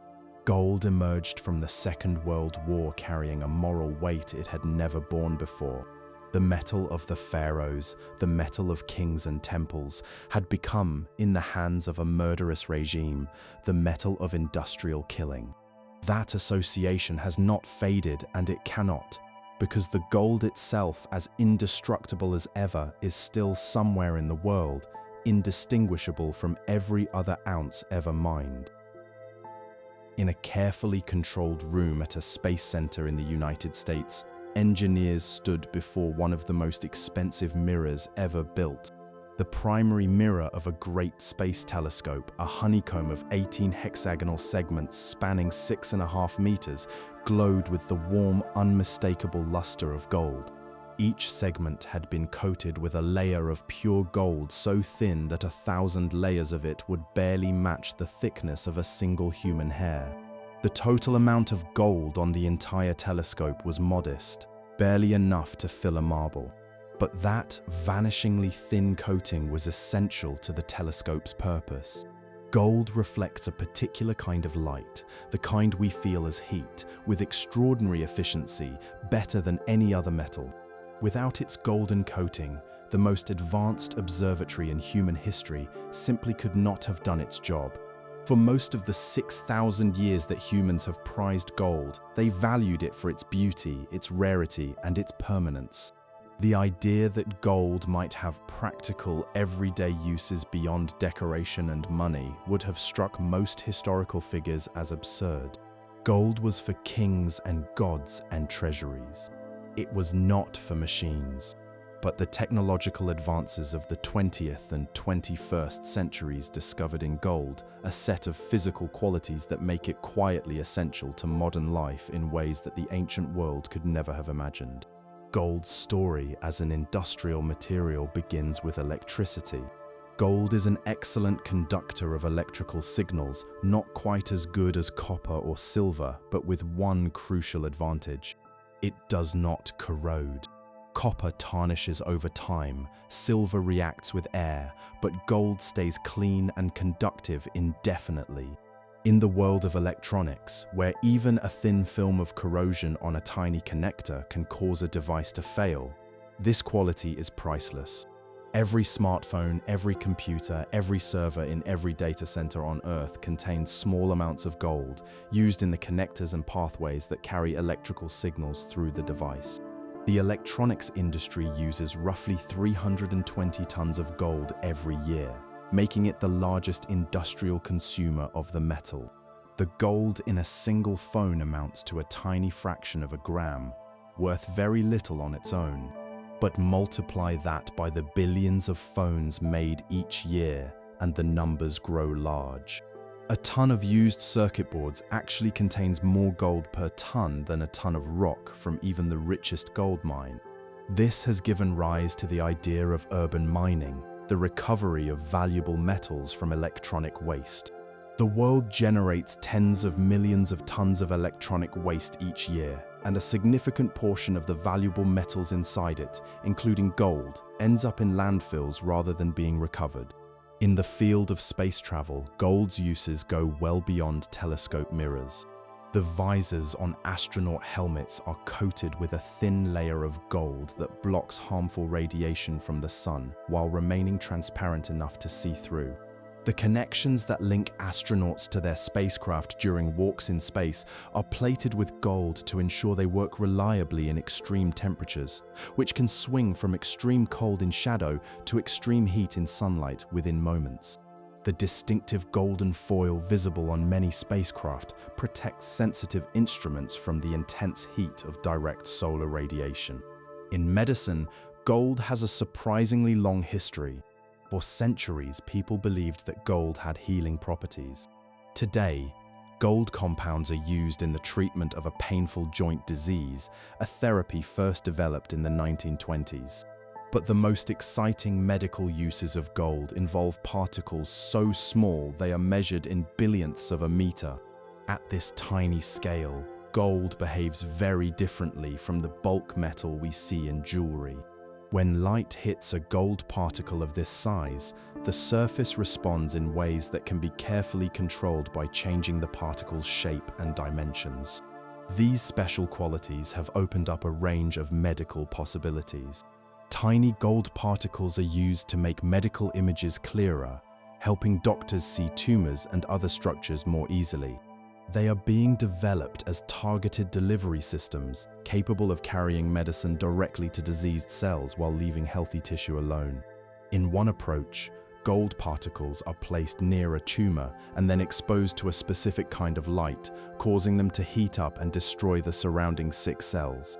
And the rapid home tests that became familiar to billions of people during the recent pandemic often use gold particles as the visible marker that produces the colored line, showing a positive result.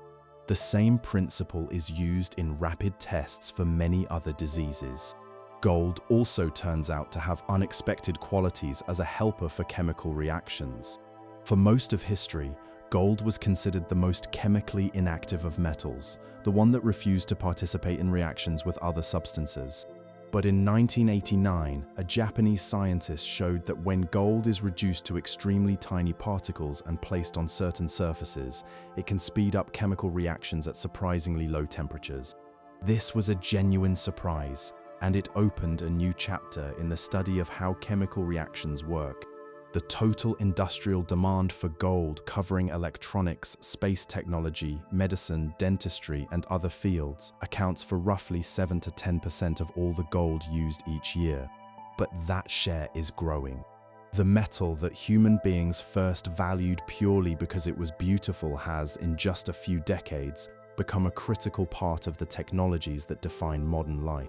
Every message sent, every medical test taken, every satellite circling overhead depends in some small but real way on the same metal that first caught the eye of a curious human in a riverbed 6,000 years ago.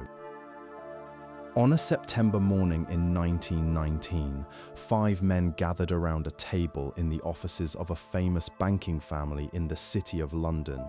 They represented the 5 most powerful gold dealers in the world. At exactly 11 o'clock, the chairman announced an opening price for gold, and each dealer consulted with his clients by telephone to see whether they wished to buy or sell at that price. If the amounts offered and wanted did not match, the price was adjusted and the process repeated. When supply and demand came into balance, the chairman declared the price fixed.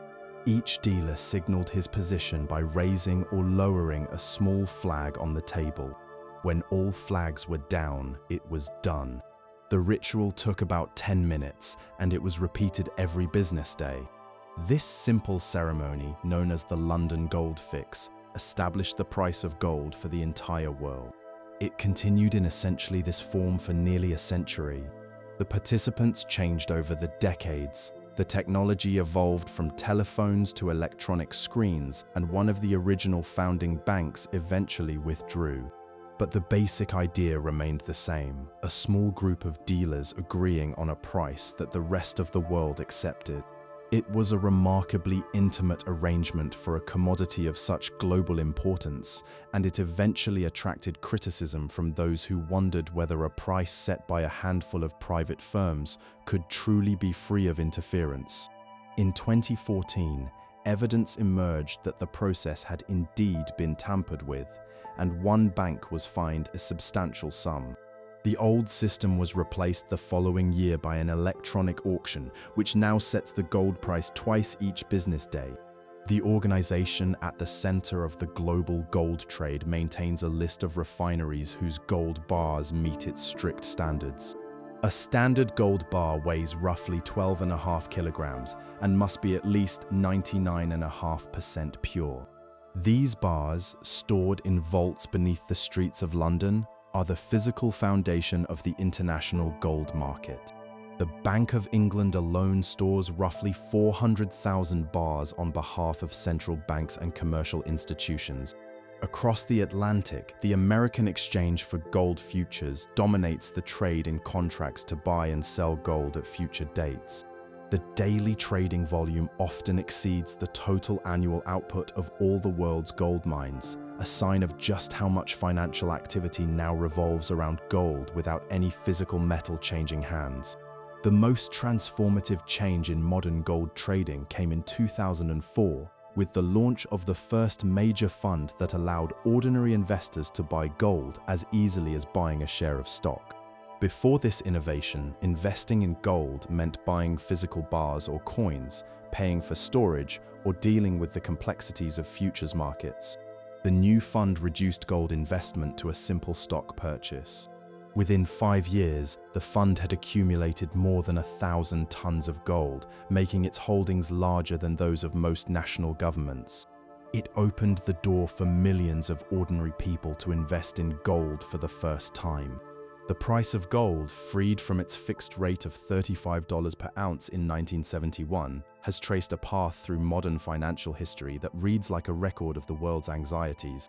From that starting point, the price climbed steadily through the 1970s, reaching a peak of $850 per ounce in January of 1980, driven by revolution in Iran, conflict in Afghanistan, and rampant inflation.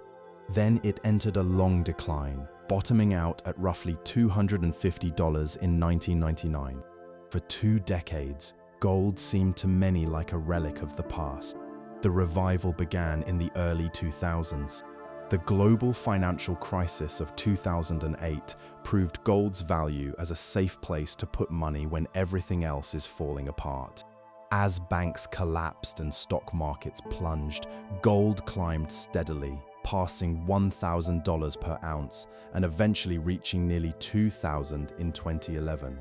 After a pause, gold entered another extraordinary rise, driven by the global pandemic, massive government spending, fears of inflation, and growing doubts about the safety of holding wealth in any single country's currency. Central banks around the world became the most aggressive gold buyers in decades. In 2022, they purchased over 1,000 tons, the highest annual total in at least 50 years. The pace continued in the years that followed. China emerged as the single largest central bank buyer. By early 2026, gold had climbed past $5,500 per ounce, setting dozens of new records. The trend reflected a world in which old certainties were shifting, in which sanctions and financial system exclusions had shown the risks of holding wealth in any one currency, and in which gold, the ancient, stateless, apolitical store of value, was reclaiming a role that many had assumed it had permanently lost. The modern gold market is a paradox that is worth pausing on. The metal itself has not changed in 6,000 years. A gold bar from a London vault is identical in every way to a nugget pulled from a stream in ancient times. But the systems built around it, the electronic auctions, the investment funds, the futures contracts, the central bank balance sheets, represent some of the most sophisticated financial architecture ever devised. All of it exists in the service of pricing and trading a substance whose value, in the end, rests on the same instinct that moved a human being long ago to pick up a shining pebble from a riverbed and decide it was worth keeping. There is a story, told and retold for nearly 3,000 years, about a king who loved gold too much. His name was Midas, and he ruled a kingdom in what is now central Turkey. According to the ancient tale, Midas did a kindness for a companion of the god of wine, and in return the god offered to grant him any wish. Without hesitation, Midas asked that everything he touched be turned to gold. The wish was granted. Midas touched a branch and it became gold. He touched a stone and it too turned golden. He sat down to eat and his bread hardened to gold in his hand. His wine solidified as it reached his lips. In some versions of the story, his daughter ran to embrace him and she was transformed into a lifeless golden statue. Surrounded by wealth he could not eat, drink, or love, Midas begged the god to take the gift back. The god told the king to wash in a nearby river, and as the golden power flowed from his hands into the water, the sands of the river became rich with gold dust. The story of Midas is the most famous gold myth in the Western tradition, but it is far from the only one. Gold appears in the mythology of virtually every civilization that encountered it, and it almost always carries a double meaning. Gold as the ultimate good, the purest and most desirable of substances, and gold as a corrupting force, a thing whose pursuit destroys what it cannot enrich. This duality runs through thousands of years of human storytelling like a golden thread. The Golden Fleece, sought by the hero Jason and his companions in one of the oldest Greek adventure stories, represents gold as the object of a great quest, the prize worth any danger. Scholars have long noticed a likely connection between the myth and the real gold panning practices of the Black Sea region. In the ancient kingdom that corresponds to modern western Georgia, gold miners traditionally stretched sheepskins across stream beds to trap gold particles from the flowing water. A sheepskin heavy with captured gold dust would indeed have looked like a golden fleece. The myth may preserve a distant memory of the real wealth of the region, translated over centuries of retelling into a magical object guarded by a dragon. In the mythology of the Norse, the cursed gold of a dragon's treasure hoard drove everyone who possessed it to treachery, murder, and ruin. A dwarf placed a curse on his golden ring when it was taken from him, and the curse followed the gold through a succession of owners, each destroyed by the treasure they coveted. The great medieval poem that tells this story is one of the masterworks of German literature. These traditions were a deep influence on a modern author who created a gold-obsessed dragon and a corrupting ring of gold that has become one of the most recognized symbols in all of fiction. Hindu mythology is rich with golden imagery. In one of the oldest sacred texts, gold appears at the very origin of creation as a golden womb or golden egg from which the universe itself was born. The kingdom of a great villain in one of the most beloved Indian epics was said to be a city made entirely of gold. The association of gold with creation, with power, and with the divine gives the metal a weight in Hindu thought that extends far beyond its material value. In the folklore of the British Isles, gold sits at the end of the rainbow, placed there in Irish tradition by small magical beings, forever visible but forever out of reach. The pot of gold at the rainbow's end is one of the most familiar images in Western folk culture, a symbol of the thing that can be dreamed of but never quite grasped. The fairy tale in which a small, mysterious creature spins straw into gold expresses the same ancient dream that drove the alchemists for centuries, the longing to create wealth from nothing. Gold has shaped the way we speak in ways that are so familiar, we rarely notice them. The word gold itself comes from an ancient root meaning to shine or to gleam, the same root that gives us glow, gleam, glitter, and yellow. The phrases gold has left in everyday language are remarkably numerous. The golden rule means the highest standard of behavior. The gold standard has become a general way of saying the best. A golden age is a time of peak achievement. To have a heart of gold is to be genuinely kind. Good as gold means completely reliable. A golden handshake is a generous parting gift. A golden opportunity is a chance too rare to waste. Silence is golden. The golden mean is the ideal balance. Gold runs through literature from its earliest beginnings to the present. One of the most celebrated plays in the English language uses a gold casket that contains a skull, a warning about the gap between outward beauty and inner worth. A beloved holiday story centers on a miser defined by his devotion to gold and his eventual redemption. In film, gold has been the prize at the center of stories for over a century, from classic tales of prospectors driven mad by greed to the most famous spy in cinema history facing an adversary named for the metal itself. The Olympic Games award gold medals to their champions, and the phrase "going for gold" has entered common speech. Gold records mark musical achievement. Golden anniversaries celebrate 50 years.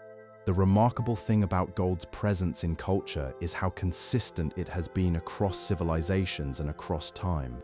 Its association with the divine, the supreme, the enduring, but also with greed, obsession, and self-destruction appears again and again in stories told by people who could never have heard each other's tales. The myth of Midas is not only a Greek story, it is the human story told in 100 different forms across 100 different cultures. The story of a species that found something beautiful in the earth and could never quite decide whether it was a blessing or a curse. In the lowland Amazon rainforest of southeastern Peru, where the jungle stretches unbroken to the horizon, satellite images reveal scars that look like the surface of the moon. Vast areas of what was, until recently, some of the most richly diverse forest on the planet have been stripped to bare earth, carved into terraces, and flooded with murky water. The cause is gold. Tens of thousands of miners, most of them working outside any law, have invaded the forest, using dredges and poisons to pull tiny quantities of gold from the soil. By the early 2020s, this mining had destroyed more than 100,000 hectares of primary rainforest in this one region alone, an area larger than a major European city. The rivers, once clear, now run brown with sediment and toxic metal, and the indigenous communities that have lived in the forest for generations find their water undrinkable, their fish poisoned, and their land destroyed. The environmental destruction caused by gold mining is not a modern invention. The Romans tore apart entire mountainsides with water 2,000 years ago, as the ruined landscape of Las Medulas in Spain still shows.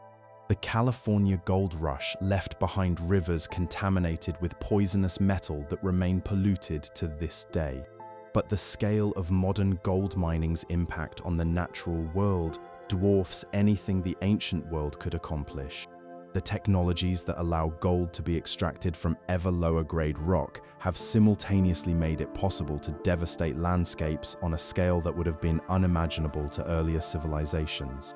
The most widespread industrial method for extracting gold from poor quality rock involves crushing the rock into enormous piles, sometimes covering hundreds of acres, and then spraying them with a powerful chemical solution that dissolves the tiny particles of gold.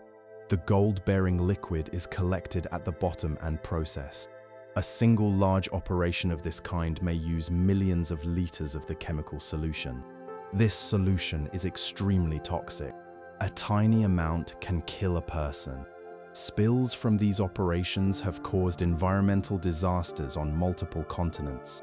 In one incident in Romania at the turn of the millennium, a dam holding back contaminated wastewater collapsed, releasing a flood of poisoned water into a series of rivers that killed virtually all aquatic life along hundreds of kilometers and destroyed the drinking water supply for millions of people downstream.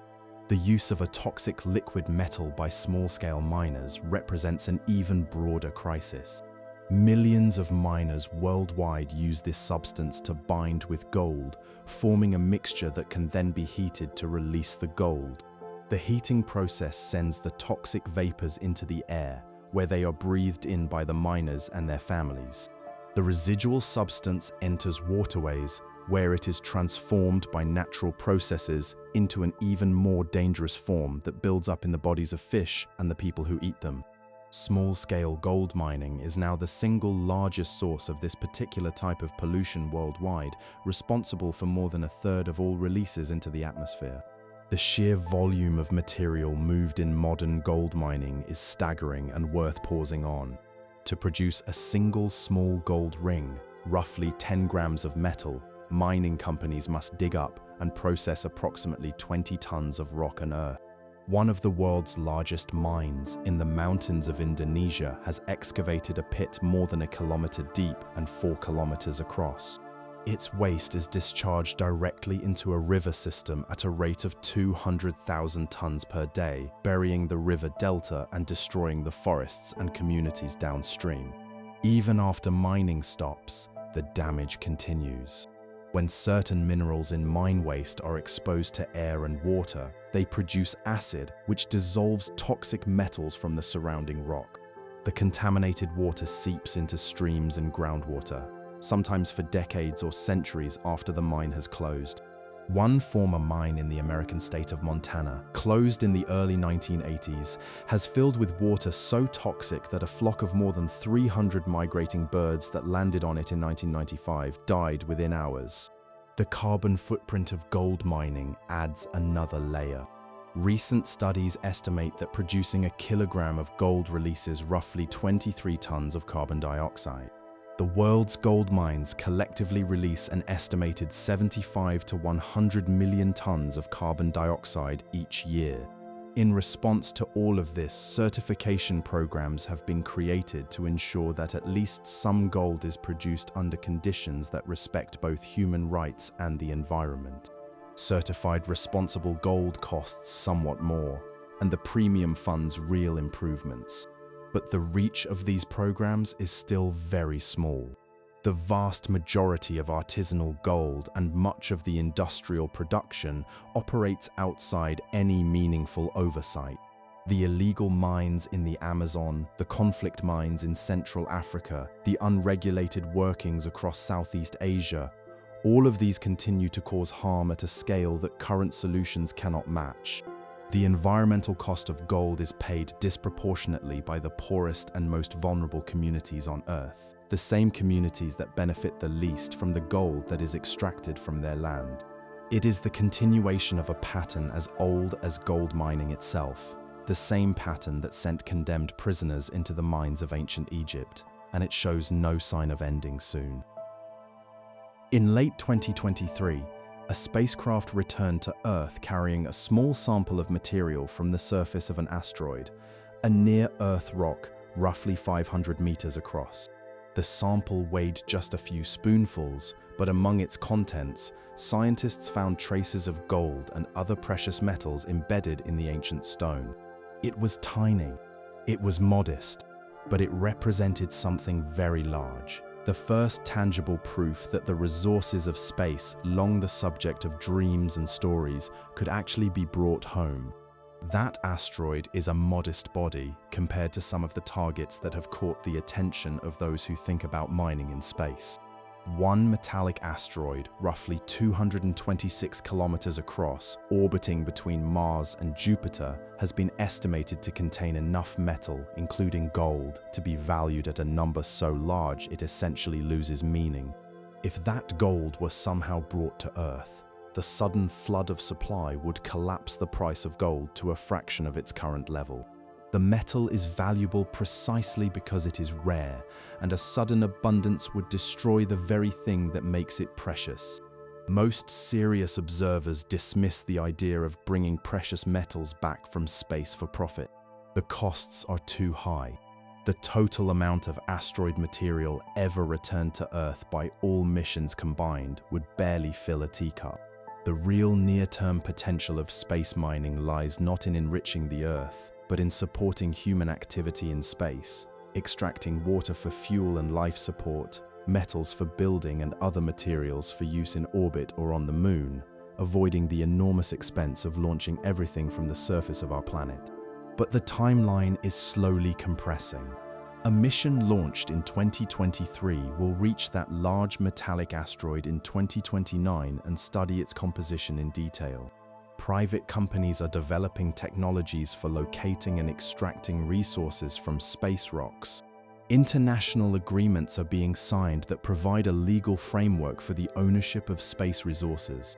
Whether mining asteroids becomes practical in the 2030s, the 2050s, or the next century remains deeply uncertain, but the direction is clear. Humanity is moving, slowly and expensively, toward a future in which the gold of the solar system may become within reach.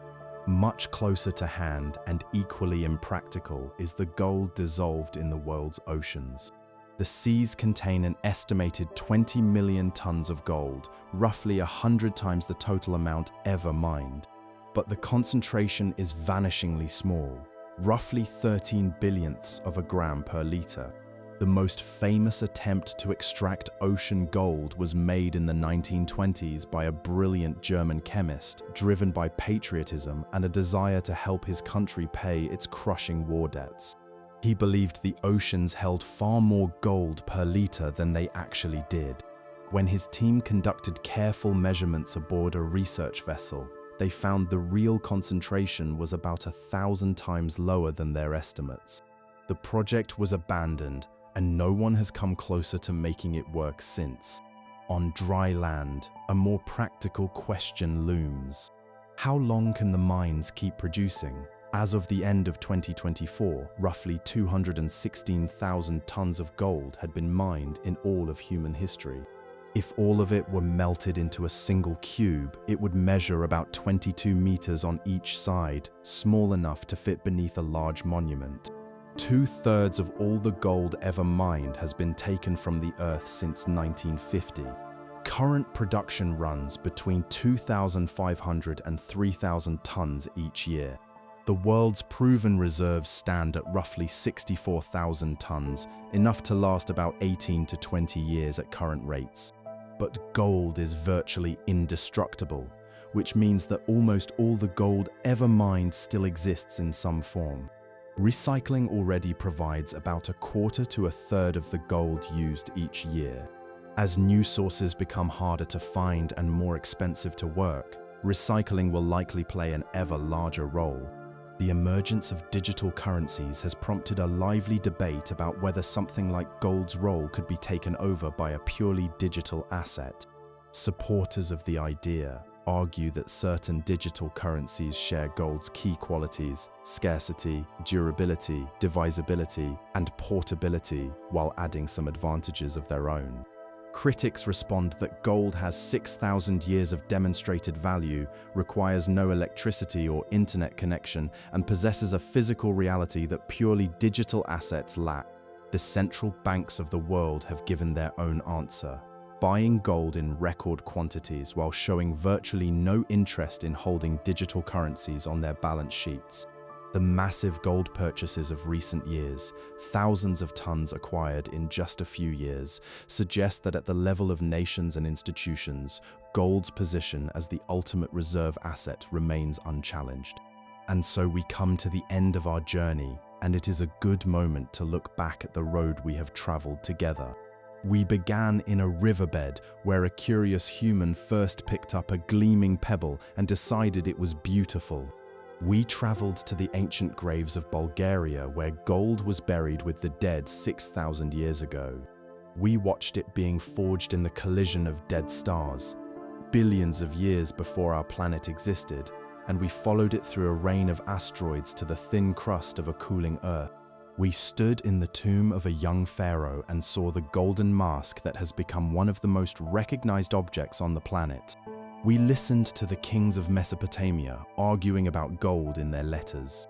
We watched a Lydian king stamp the first gold coins and change the meaning of money forever.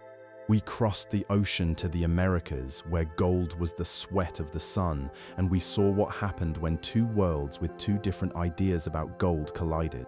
We followed the gold of Rome as it was torn from mountains by water, and we traveled with Mansa Musa as he rode through Cairo with a caravan so golden it crashed the city's economy. We watched the Byzantine coin endure for 700 years, and we joined the alchemists in their long, fruitless, and ultimately fruitful search for the secret of making gold from nothing. We felt the pain of the bullion famine that drove European sailors to the ends of the earth. We watched the conquistadors melt centuries of sacred art into bars. We followed the goldsmiths of London as they accidentally invented paper money. We stood in the freezing rivers of California and the deep shafts of South Africa and the Baroque churches of Brazil. We heard a young politician from Nebraska declare that humanity should not be crucified on a cross of gold. We watched a president close the gold window and cut the last link between money and metal. We stood in the vaults of Fort Knox and in the sacred spaces of a dozen religions, all of them lined with gold. And we faced the darker truth that the beauty of gold has always been accompanied by suffering, from the mines of ancient Egypt to the conflict zones of the present day. Gold's future is shaped by the same contradictions that have always defined it. It is the most ancient store of value, yet it is essential to the most advanced technologies.